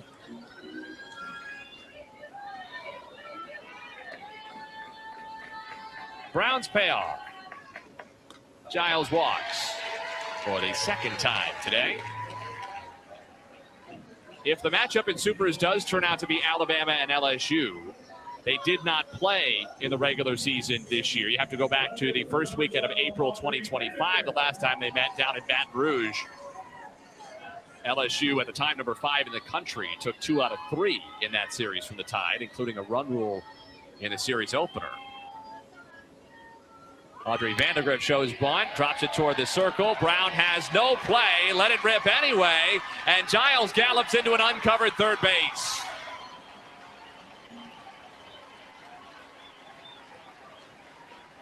Well, Audrey Vandergrift showing off her softball IQ. After the walk, the first pitch on the inside corner, she drops the bunt, knowing that her speed can get her on base, and that right now Alabama needs base runners. Runners at first and third for Alabama with 2 outs. I don't know if it's possible, Monica, for a second-team All-American from last season to sneak up on people, but Audrey Vandergrift might just do that in this tournament. She has gotten hot at the right time. Yeah, you know, she's floating down there in the 6th spot in the lineup.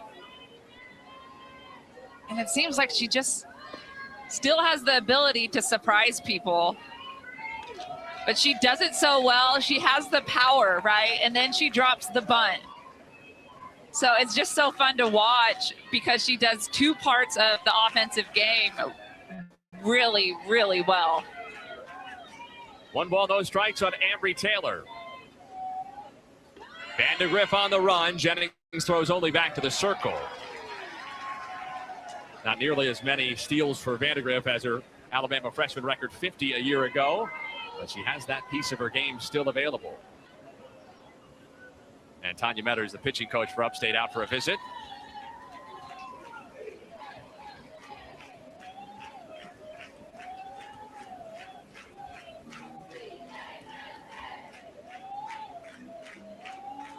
Bama has capitalized on opportunities against Upstate in this regional. 500 or better in all the key situational spots. 2 outs, runners on, and runners in scoring position. Yeah, situational hitting is a point of emphasis from Coach Murphy. And one of the reasons I think they do this so well is because they hit opposite field really well. They go the opposite direction. They shorten up their swings and try to punch the ball through the infield to be able to get to move runners.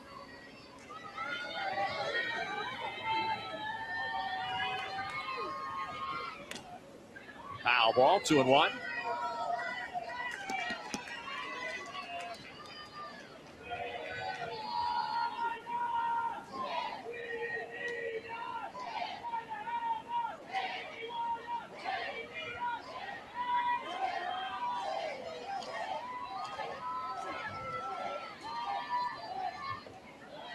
Such a detail-oriented Alabama program as well under Patrick Murphy. We saw the Vandegrift punt, and there's one of their mantras down there on the right field foul pole. 2 outs, so what? And that's the story of this inning. 2 outs and the bases empty has turned into a bona fide threat, second and third.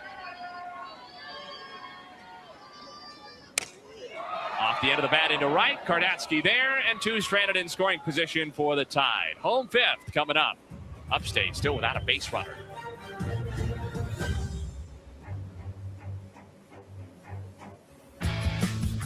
Summer is a gift of days that last a little longer, a brighter state of mind.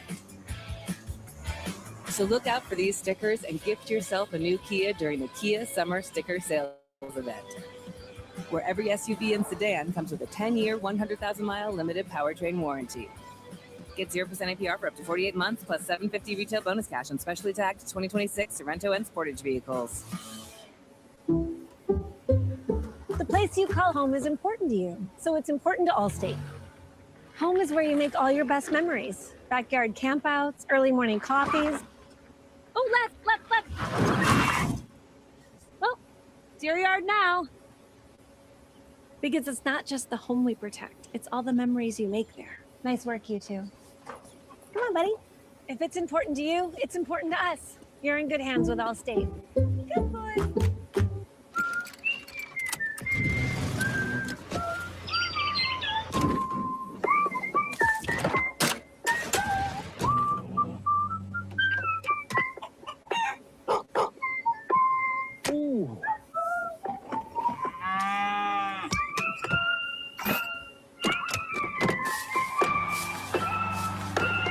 This deer season, visit johndeere.com/deer season and enter for a chance to win an MLB All-Star experience.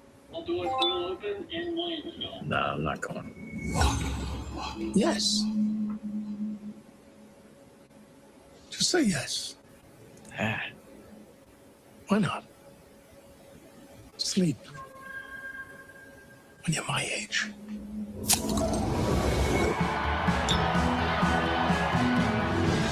That's more like it. Legendary moments start with a light. It's Miller time. Vic Moten in her regional debut, 12 up and 12 down.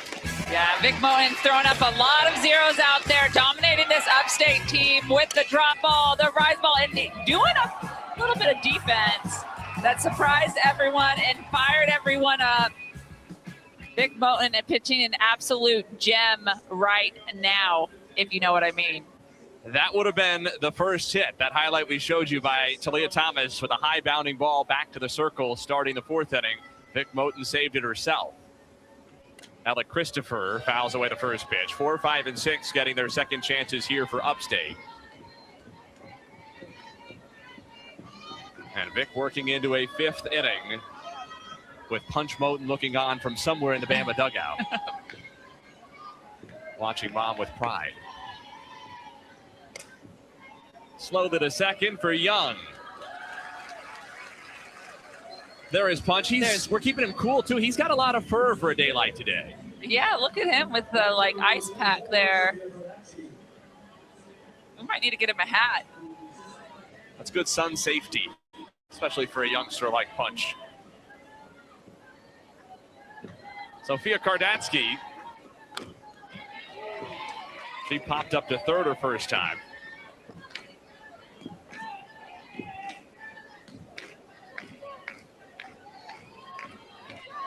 This second time through the lineup, Vic Moten has been using that drop ball a lot more. First time through the lineup versus Upstate, she induced a lot of fly balls, but now going to that drop ball.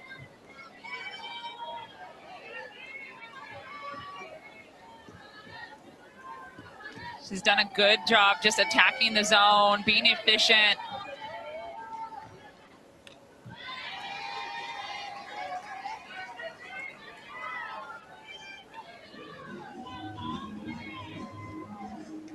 What's she doing there when she's flicking her hands? She's just working on her timing of her follow through on the snap. So you snap to her snap to follow through, and thinking that she can get through that pitch better.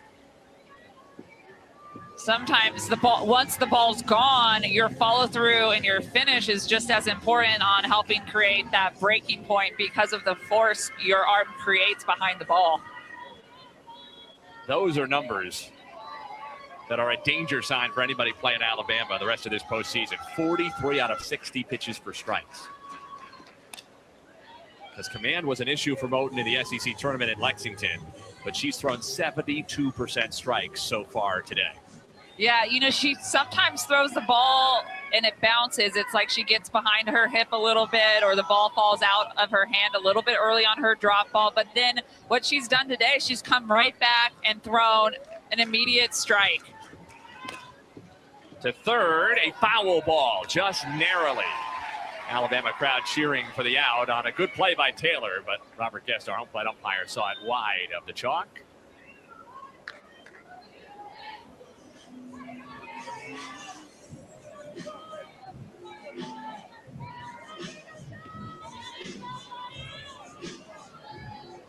Kardatsky's at bat continues at a ball and 2 strikes.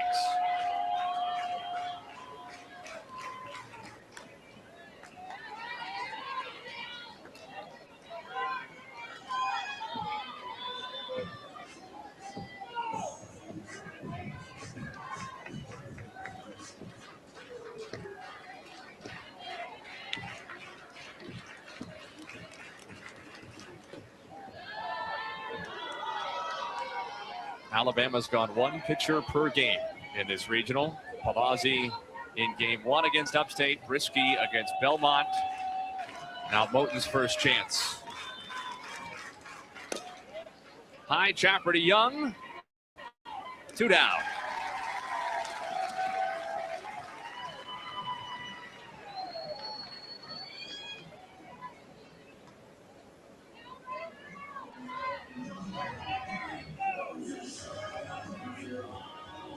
Whole lot of zeros up there on the bug. A lot of zeros up there. Davenport takes a strike. We're in an information passing business here. At some point, I'm going to have to say it.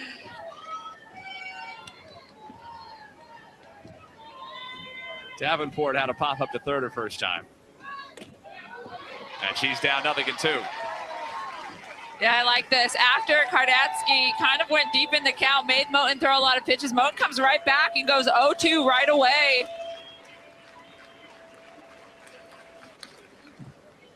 This would be the 17th zero Alabama pitching has put on the board in this regional. Just 5 collective hits against them.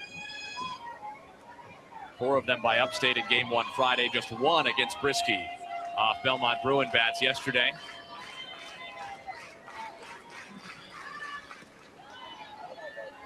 None so far against Vic Moten.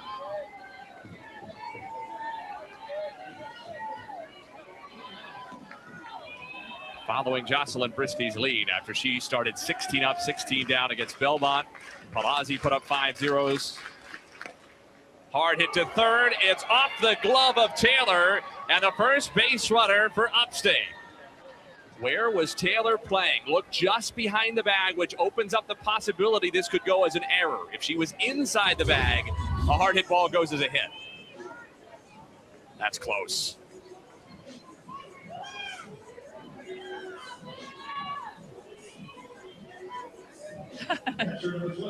You see a little bit of frustration from Vic Moen. Dang it. This is an official scores nightmare. Ball 1 to Jennings. I think that one for Moen, especially because she went 0-2 so early to Davenport. The young freshman needs to rebound here. Continue to focus back in. She's still pitching a great game. Still waiting on an official ruling. The mantra from scores is often the first hit has to be clean. That was not. But the general rule of thumb in softball in the scoring manual is if the third baseman is inside the bag and the ball is hit hard, it goes as a hit because there is no such thing as an ordinary effort on a hard hit ball coming at you from under 60 feet. Jennings pops it up, and the side is retired. Is the no-hitter still alive? We don't know. We'll have to tell you in the 6th. Hopefully we'll have a scoring decision by then.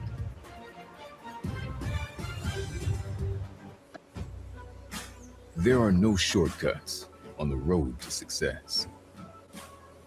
It's forged by confidence, purpose, and determination.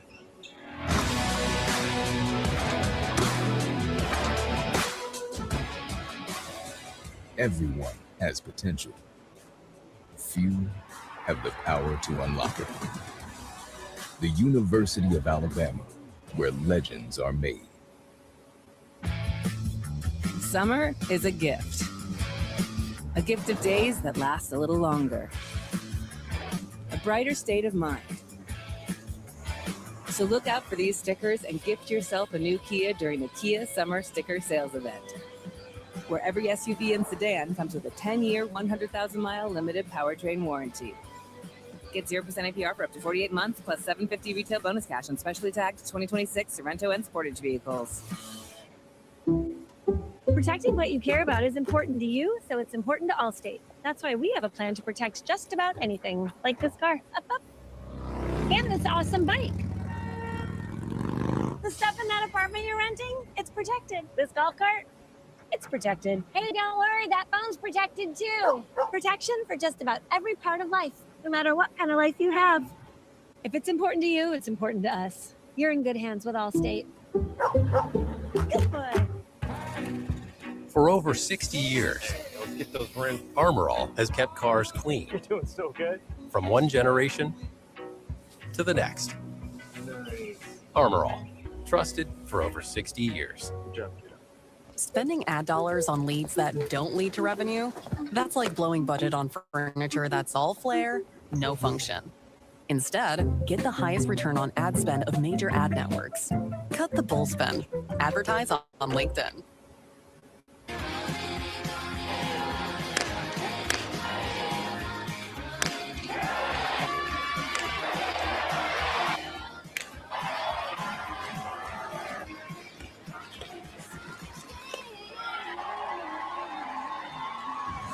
That celebration was for Vic Moten's bare hand play in the 4th inning, but it might as well have been for when error went up on the Road Stadium scoreboard between innings. And still, Upstate is without a hit against Vic Moten. Garrett Griggs, the pinch hitter, leads off for Alabama and takes a ball. The official scorer took his or her time. Couple of batters went by. We had to get into the inning break, and the official ruling is an error on that hard ground ball to third that Ambry Taylor couldn't glove cleanly.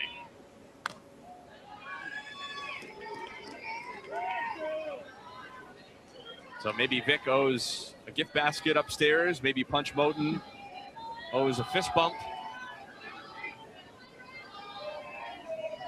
That sounds about right. Yeah, although that's assuming that it was a carrot. Maybe Punch carries a big stick.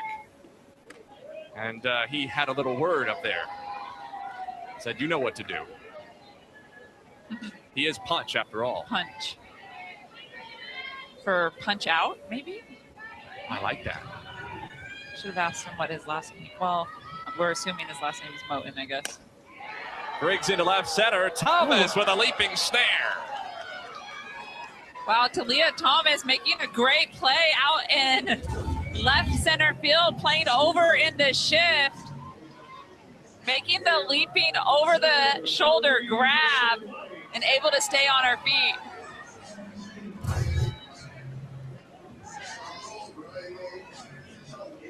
They have been just absolutely phenomenal defensively all week.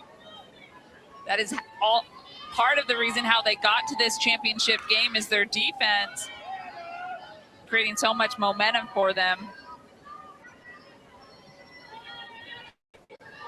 Kristen White puts a lot of pressure on that defense. 1 for 2. 3 on the left side of the infield against her. They also swing the outfielders way over. Thomas in that left center gap, and that's basically where White hit it her last time, but right at Talia Thomas.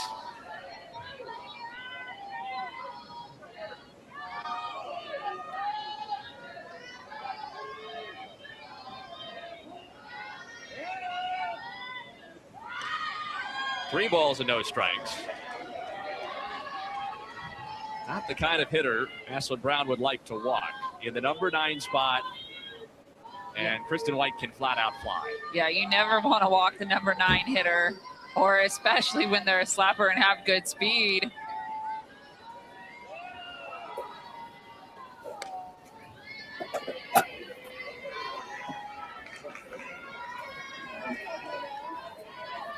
The bottom half of this order, in particular, Vandergriff in the 6th slot and White hitting 9th, have been big in this regional for Alabama. And that bodes well for the Tide in a potential meeting with LSU or Virginia Tech in a super regional next weekend here at Rhodes. One-out walk issued to White. Yeah, the offense, and when the bottom of the lineup is having some production down there, it means a lot. Really helps turn the lineup over, getting more at-bats, more views for everyone across the board. The more times you see a pitcher, the better you get. Jenna Young takes a pitch out for ball 1. 3 final scores so far around this regional Sunday. Florida and Georgia have punched their tickets to super regionals. Florida State got a 2-1 win in Tallahassee over UCF to force a decisive Game 7.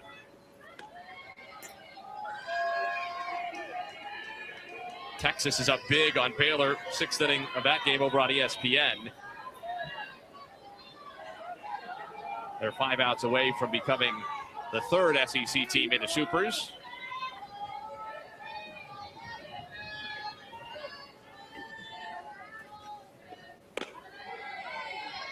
And in that Baton Rouge regional, it's a 2-1 lead for Virginia Tech over LSU in the 3rd, though the Bayou Bengals are threatening.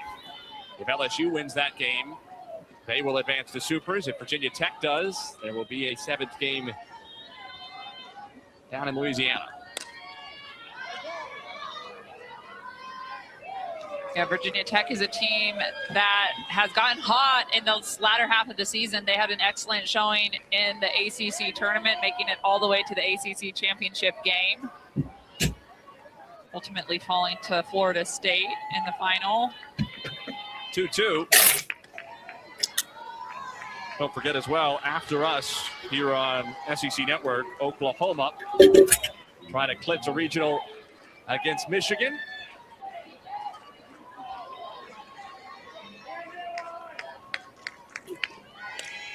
Softly to 3rd. Davenport goes across to 1st for the out. White into scoring position with 2 down.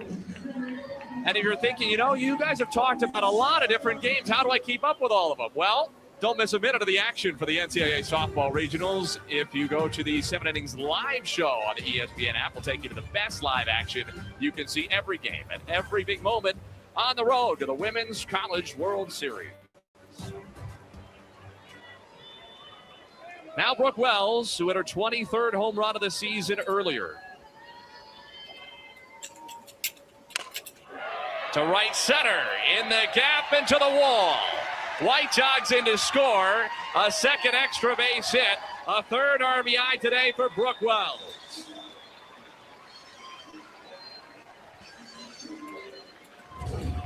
Well, Brooke Wells coming up, swinging first pitch on that outside pitch that just starts to hover over the middle of the plate, taking it deep into the right center gap, just about a foot short from clearing the wall.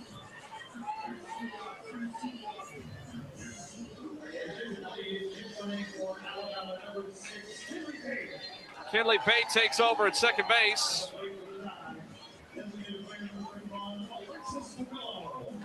Alexis Papillo 0 for 3, rare for her. Ground out, a fly out, and a bounce back to the circle.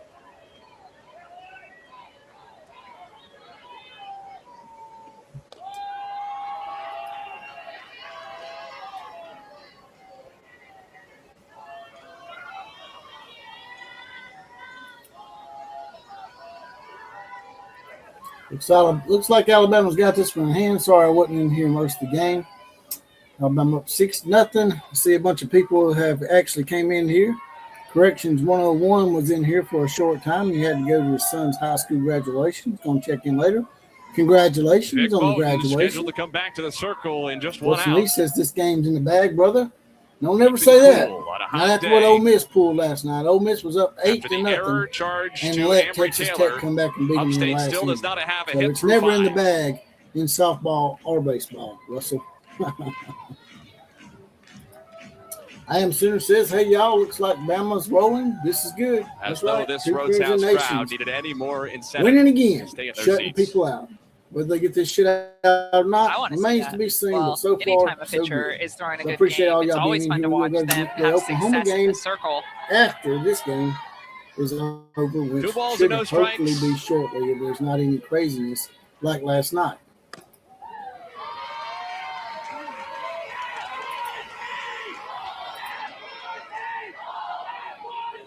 Papillo in her second season, her second postseason with Alabama. Spent her first 2 years at Northern Iowa, the alma mater of her head coach, Patrick Murphy.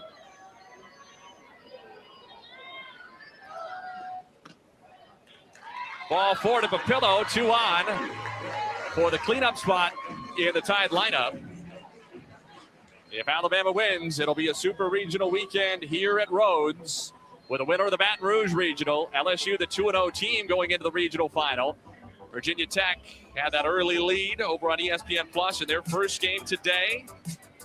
LSU has taken over the lead, 3-2. Tigers on top in the third. Here's Larissa Pruitt, who entered for Anna Roman as a pinch runner earlier in the game, stayed in to play right, and she's going to get an at-bat here. Normally, if this were a tight game, you'd likely see Anna Roman re-enter. Yeah, this is Larissa Pruitt's first at-bat in the regional. Give her a chance to see what she can do, start to get comfortable.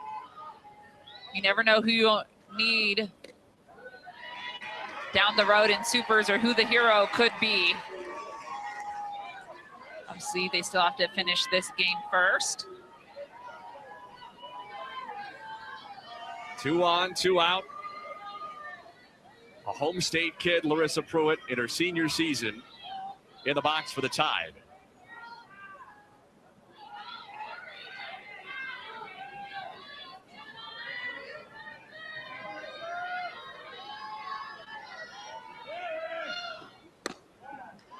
Pruitt was the Alabama Gatorade Player of the Year back in 2022 in high school. Set a state record as a junior when she stole 50 bases. Pretty impressive. What did she do for an encore? Shattered her own record, 86 steals as a senior. That'll earn you at the very least a pinch running spot for the Tide.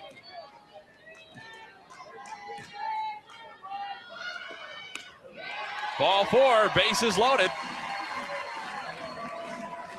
Bama had been walked only twice in the first 2 games of this regional. The Tide have drawn 8 free passes today.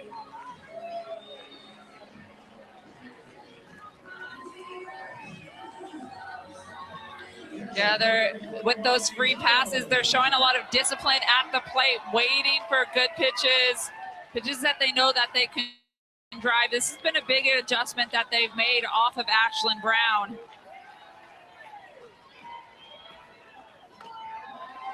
Ball one to Marley Giles.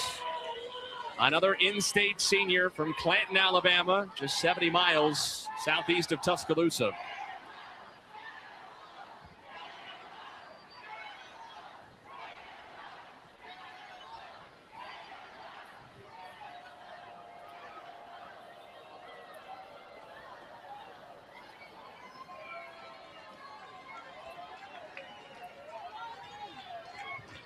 This crowd looking for one more big blow to extend the lead to run rule territory.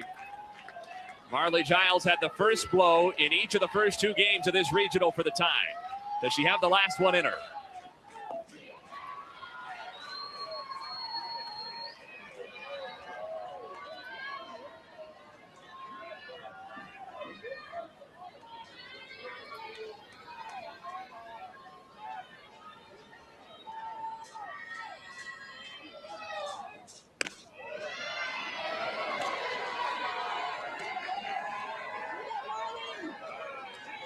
Giles had her sixth home run of the season to open the scoring for Alabama on Friday in the first meeting with Upstate. She does have a grand slam this year against USF. A wave and a miss. Brown gets the strikeout to leave the bases loaded, and that brings Vic Moten back to the circle. Has not allowed an Upstate hit through 5.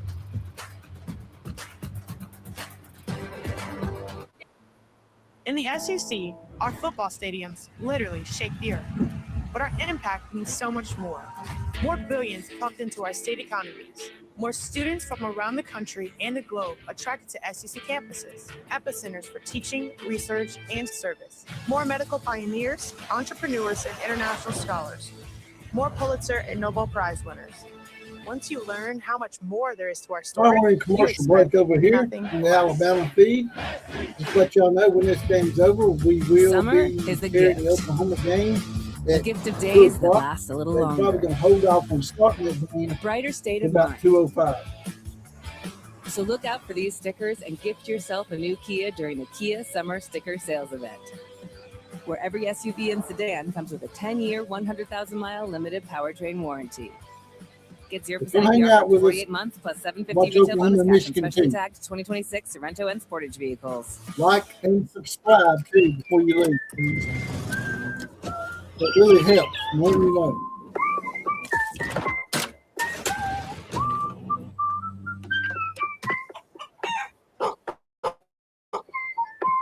Ooh.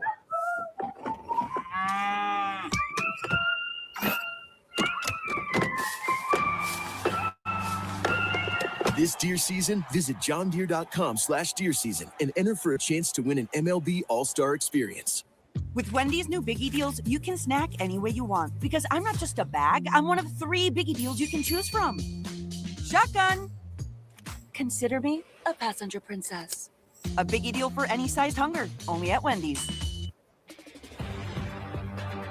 The NCAA Softball Regionals are presented by Capital One. What's in your wallet?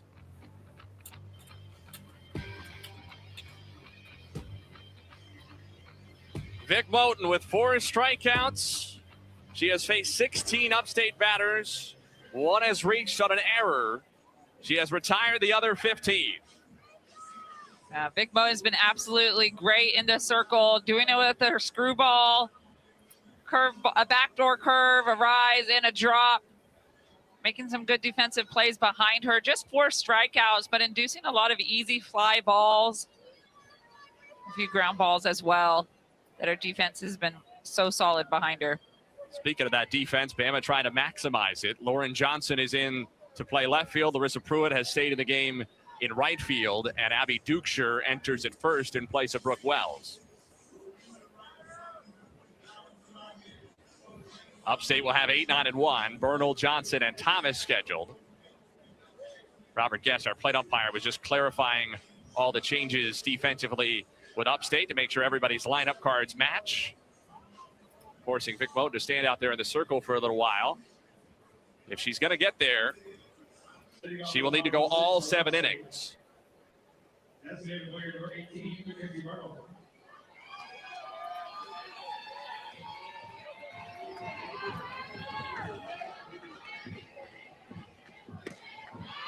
Strike one to Mackenzie Bernal.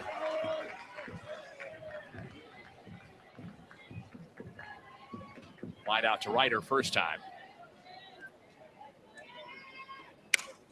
Line drive to center, and there's the opening base hit. Upstate thought maybe they should have had it in the 5th inning on the ground ball to Taylor. That went as an error. Mackenzie Bernal has a clean knock. Yeah, Mackenzie Bernal taking this rise ball on the inside corner that doesn't get elevated enough. Right into shallow center field. Amy Johnson now.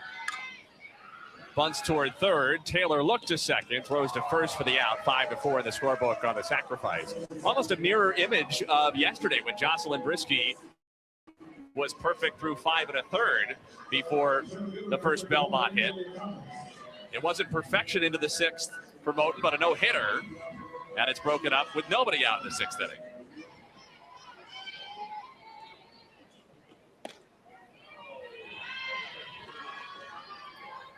Maybe Vic Moten iced a little bit by the home plate umpire on that delay. She had to stand in the circle for a minute or two longer than normal. Yeah, that's definitely a thing.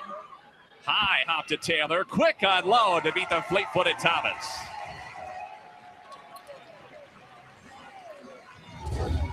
Well, Ambry Taylor making a great play. Look how high this ball bounces. It goes out of the screen, but the strong arm from Ambry Taylor making the strong throw across the plate, the field. That must be so painful as an infielder, watching the ball in the air, just saying, come down to me faster, please, faster. Yeah, you're like, hurry, hurry. Cursing Isaac Newton. It ain't showing it to me. Abby Polk will bat. Bernal at third, 2 down. That'll get over the screen out of play. Upstate's 11th inning of offense against Alabama in this regional. Looking for a first run. I think our friend down there might have misplayed the foul ball. He got a little reaction from his friends here at Rhodes. Little check swing foul that caught a piece of Marley Giles. Let's check this out. Little check swing here. Ooh, looks like it got her right underneath the armpit there, right where the chest protector isn't. And a spot that really could only get hit with a foul ball in that scenario where she's extending up for a pitch. 0-2.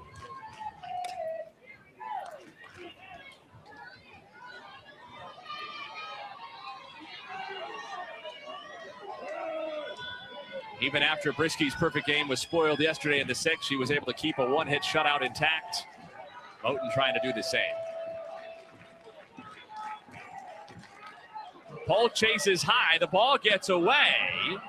Polk is not running to first. Giles chased it down to put the tag on her. Our home plate umpire, Robert Guest, did not make a signal. Now he says foul ball. It didn't look foul, but Abby Polk reacted like it was. She did not take off her first. Patrick Murphy wants an explanation. Yeah.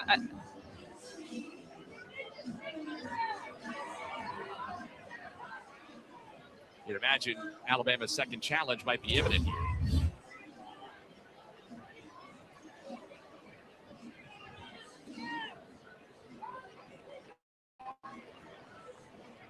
She takes the cut here. Gosh, it's really hard to tell. Polk foul, and I should correct myself. That's not a challengeable play. It would be challengeable if they were trying to change a foul ball to a foul tip, or a ball that was ruled not to be foul to a foul ball. But in that situation where it's a standard foul ball, you cannot review it and say it was not a foul ball at all. In part because the headache for the umpires, it would be trying to put runners in the proper positions. Polk chases the 5th strikeout for Moten. 6 innings, scoreless. So Vic Moten going with the high rise ball after the foul tip. Way up on the outside corner. 5th strikeout of the day.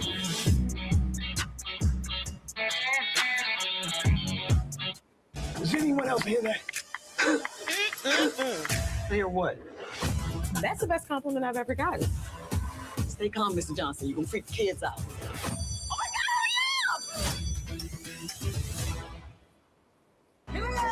ready. What do you say, girls? I want actual solutions. That is just the truth. We're here and we're not going anywhere. America's most watched #1 daytime talk show is The View on ABC and stream on Disney Plus and Hulu. You know when you're locked in, focused, and fearless. Welcome to the WNBA charged up atmosphere. Here we go. Your vision narrows. You can't Well, look this away. is commercial. Just let you all know that we are in the process of we do have the Oklahoma game up versus Michigan. Records are going to So be when y'all broken get good here, join us over there on Oklahoma versus Michigan. But like and subscribe before you leave, please. Those two things are absolutely free and it helps more. Good morning, Lieutenant. Do you have good news to share with me? After this game, Alabama seems like they got it better than Michigan, but you just never know because of what happened with Ole Miss last night. Got a high-profile Almost murder there. on our hands. Do we have your attention now? Catch me if you can. Our killer was also a sprinter. See if we can track her down. Track her down. You can do this all day? I'll stop. I think that's for the best. The United Football League is Premier Spring Football. New teams, new rules, more access inside the action. This is Football Reimagined. Catch the action all season long on ABC, ESPN, and the ESPN app. All right, guys, live on ESPN at 5. I wonder why the Roman Empire fell. Is cereal a soup? I wonder what ESPN stands for. I'm home. 3 tickets punched to the softball Super Regionals next weekend. Texas, Florida, and Georgia, all for the SEC through to the final 16. Super Regionals getting underway on Thursday across the networks of ESPN. Alabama is 3 outs away from joining that trio. The Tide bat first in the top of the 7th inning. Audrey Vandegrift rolls one over through the right side, a base hit. It's been that kind of weekend for Vandegrift. And she has a leadoff single in front of a pinch hitter, Monty Hubbard, coming up for Alabama.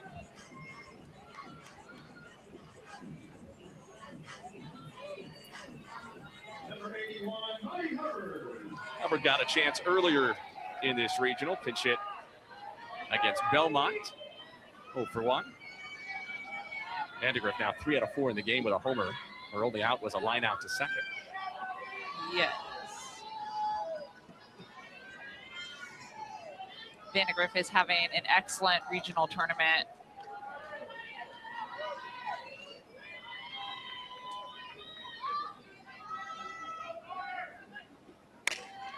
To third, Davenport wanted to go to second, but her only play was to first because Christopher was a long way for the bag and wasn't going to get there in time, especially because Vandegrift is so quick on her feet. So Hubbard retired, but she moves Vandegrift into scoring position with 1 out. An Alabama win would secure a Super Regional here in Tuscaloosa. LSU, a potential opponent there, has a 4-2 lead in the 3rd inning at home over Virginia Tech in what would be a clinching game of the Baton Rouge Regional for the Tigers. Outside of ball on Salem Hawkins.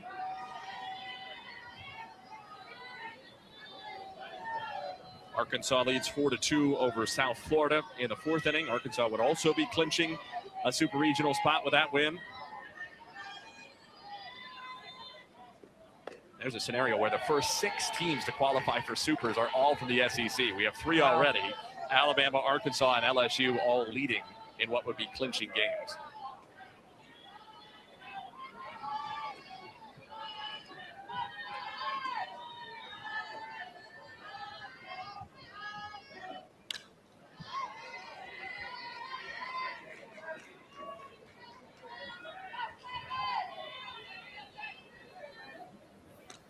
Tell you what, Ashlyn Brown has just found a way in this regional to pick up the outs that Upstate needs. Yeah, she doesn't have a lot of innings coming into this game, but she just kind of gets the job done this weekend for Upstate. She has a unique pitching motion.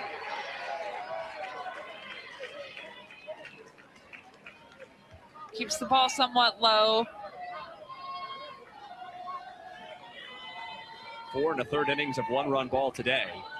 9 1/3, just 2 runs in the regional.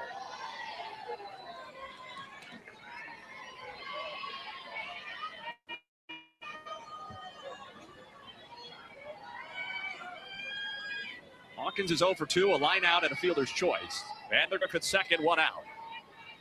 Ashlyn Brown's payoff. Hawkins toward the middle. Vandergriff leaps it and takes off around third. Audrey Vandergriff streaking home. 7-0 Bama on an RBI single by Salyn Hawkins. The first hit of the regional for Hawkins. Yeah, you know that hit for Salyn Hawkins felt good to finally get the first one under her belt on the inside corner, but she just drives it up the middle. What's impressive is the leap by Audrey Vandergriff over the ball. Hawkins picks up an RBI. She's pumping up Hawkins right away because Salyn Hawkins had a big old slump. She was 0 for her last 24 going back to April the 25th against Tennessee. Sometimes getting that first hit is the hardest out of a slump, and that's a good sign for Hawkins going into a potential super regional and a good sign for Bama's offense. You know, bottom half of the lineup having production is a key component to advancing through regionals and super regionals. Holly Beth Brooks, the freshman pinch hitter for Bama. From just north of us here at Road Stadium in Northport. 1 out of 5 at the plate in the regular year. Got shout outs for the players we talked to Thursday for being the funniest on the team and doing so much to help them from the very front of the dugout, especially at the SEC tournament last weekend. She gets her moment here.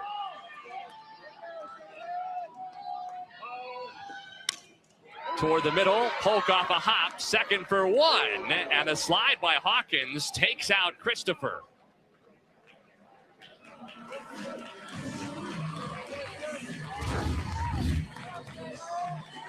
So just a lot soft liner, but that's the slide by Hawkins to the back of the bag.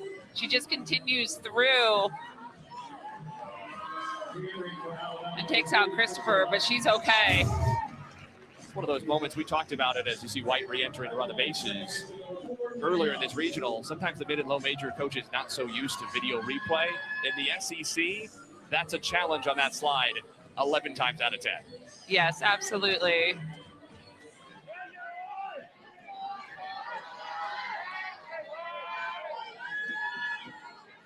Top of the order, Jenna Young, pitch out on the first pitch. Upstate has not been shy about those at any point in this regional. No, they've almost thrown a pitch out every single first pitch that Alabama has had a runner on first base. I kind of like it. It's almost like a little bit of a power move saying, hey, we see you over there at first base. We know you're a threat to steal.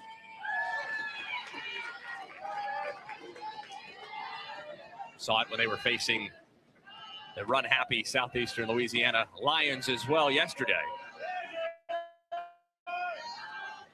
Catcher just saying, hey, I'm ready for you, and I'm not afraid to make a good throw. Lainey Jennings did have a throw out earlier in this game. A seed from her knees to get Marissa Pruitt down at second base. 3 balls, no strikes now on Jenna Young. Now the 2-run homer back to the third that opened it up, made it a 4-0 Bama lead. Brooke Wells followed her with back-to-back shots. Wells not scheduled to follow her here, it wouldn't appear. She was lifted defensively for Abby Dukeshire, who is in the on-deck circle rather than Wells. That doesn't look like Brooks preparing for an at-bat. Young again, out to right. A second home run for Jenna Young today.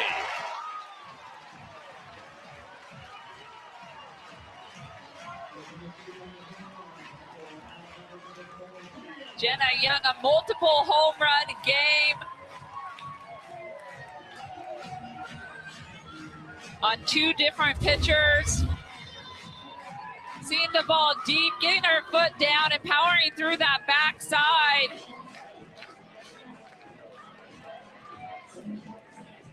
Just a beautiful piece of work there. Beautiful swing. That ball is way gone. Jenna Young had just 4 home runs the entire season, and she hadn't hit one for 6 weeks. She has 2 in a span of 4 at-bats today. Abby Dukeshire welcome to the plate by Duke from around the Rhodes Stadium crowd.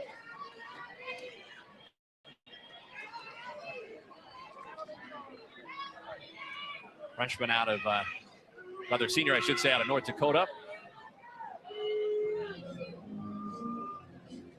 Unbelievably talented high school athlete, Abby Dukeshire out of Kindred High School. Started playing varsity basketball, not softball, varsity basketball for the Kindred Vikings as a 7th grader. Won 3 state titles in 6 years and scored more than 2,600 career points in her second best sport.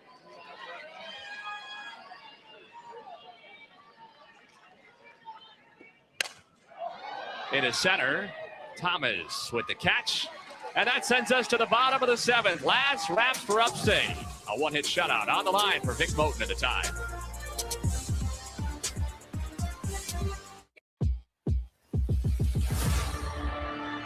This is the best it's ever gonna get. Get fancy. Get flirty. Get reality. Get crazy. Get hot. Get excited. Get surprised. Whoa. Get drama. Drama. Get over it. Get watching. Get obsessed. Get Hulu. Get the best.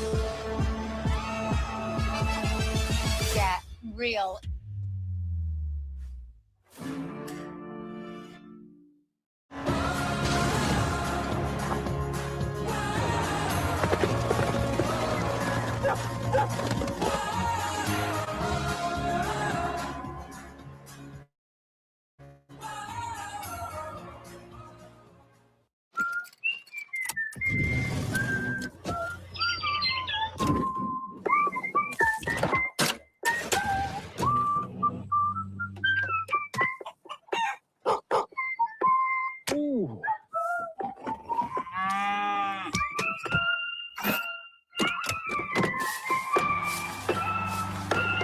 This deer season, visit johndeere.com/deer season and enter for a chance to win an MLB All-Star experience.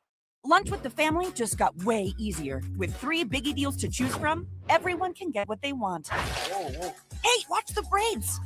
There's enough to go around. Biggie deals for the whole family, only at Wendy's. Let's take a look at today's Capital One rewarding performance. Who else but Vic Moten? 6 scoreless innings, just 1 Upstate hit. Yeah, Vic Moten was great all day today with the rise ball, the curveball, and the drop ball, and of course the barehanded play. You don't see that every day. Vic Moten out there having a great day. 5 strikeouts for the freshman pitcher in her first appearance in the NCAA tournament. And she and her furry son will watch the 7th inning from the Alabama dugout, so Patrick Murphy can give a chance to senior Ailey Johnson. Alabama with a win would host a Super Regional next weekend here at Rhodes Stadium against the winner of the Baton Rouge Regional, either LSU or Virginia Tech. And, of course, all those Supers on the networks of ESPN. Ailey Johnson, the senior from Fairhope, making her 11th appearance this year, her first since March the 28th against North Dakota State, a postseason chance for the senior. Yeah, 16 innings pitched on the year, 18 strikeouts. A really solid pitcher, but when you have a pitching staff with Jocelyn Brisky and Vic Moten, sometimes it's hard to get some time in. Ailey Johnson, a part of the staff here for Alabama. Good changeup, 0-2 on Carson Shaw.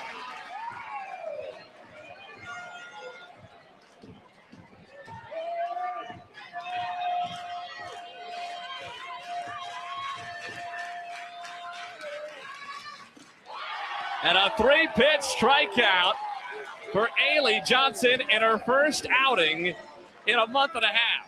Ailey Johnson with the back-to-back changeups to Carson Shaw, coming out doing a great job so far.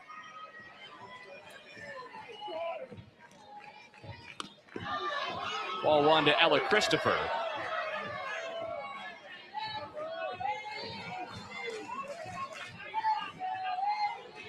For what it's worth, Ailey Johnson did pitch the final inning of a combined perfect game back in March against North Alabama. She had a strikeout in a 3-up, 3-down frame.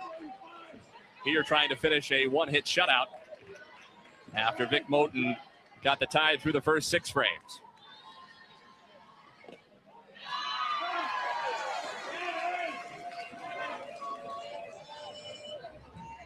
Nobody's left the Rhodes House. There's still half an inning left. Another beautiful changeup from Ailey Johnson.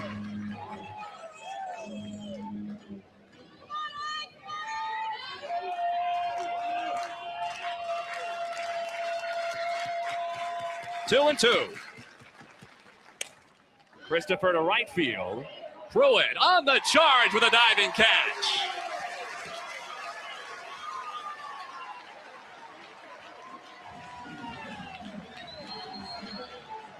Alyssa Pruitt happy to have run that ball down. I think everyone excited that some of the players off the bench have been able to get a chance in this game.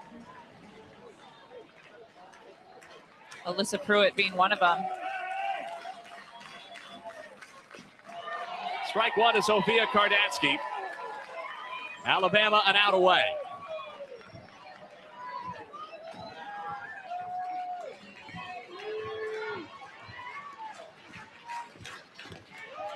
Oh, and 2. They say when the house is a-rockin', don't come a-knockin', but LSU might not have a choice. One strike from a Rhodes House Super Regional.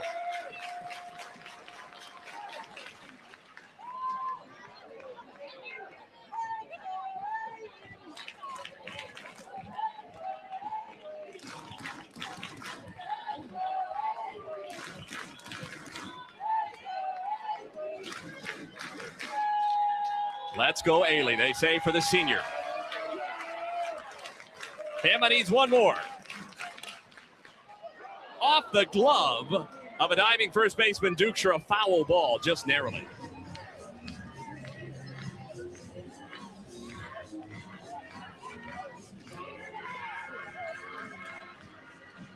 Bama's pitchers have not allowed a run the entire regional.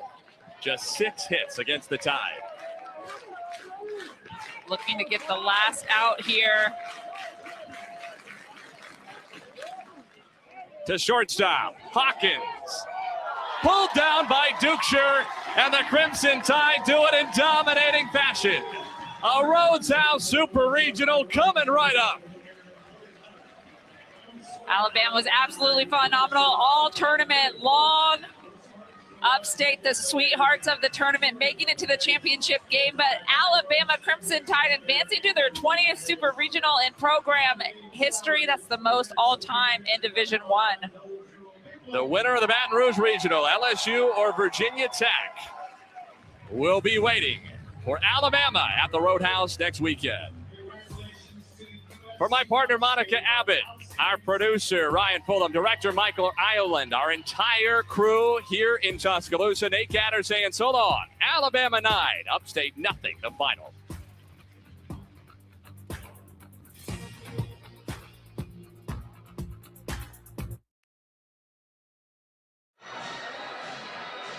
The #1 national seed, Alabama Crimson Tide, punching a ticket to the Super Regionals. Here in Norman, Oklahoma, the #3 national seed, OU Sooners, trying to do the same and advance for a 16th straight season. That is the longest active streak to the Super Regionals in college softball. With Jenny Ritter, I'm Lowell Galindo. Welcome to the Norman Regional, where OU is looking unstoppable. The favorite to win it all opened up with an 11-0 win Friday against Binghamton, and then followed that up by beating Kansas 9-0 yesterday. They have a 3-0 lead after Gabby Garcia and Bella Emmerling combining to drive those 3 runs in. Game started with a double by Kai Miner. Here's the number 9 hitter, Sydney Barker, with the second most explosive offense behind UCLA in college softball.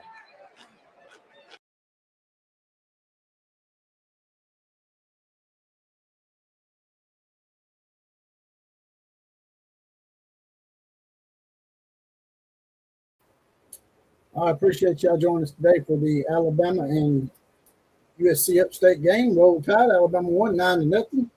Now we're heading over to the Oklahoma game, so y'all join us over there. And like and subscribe and bring some more people over there to the Oklahoma party. I'll see y'all over there. KMCA to all the other teams. Class is now dismissed.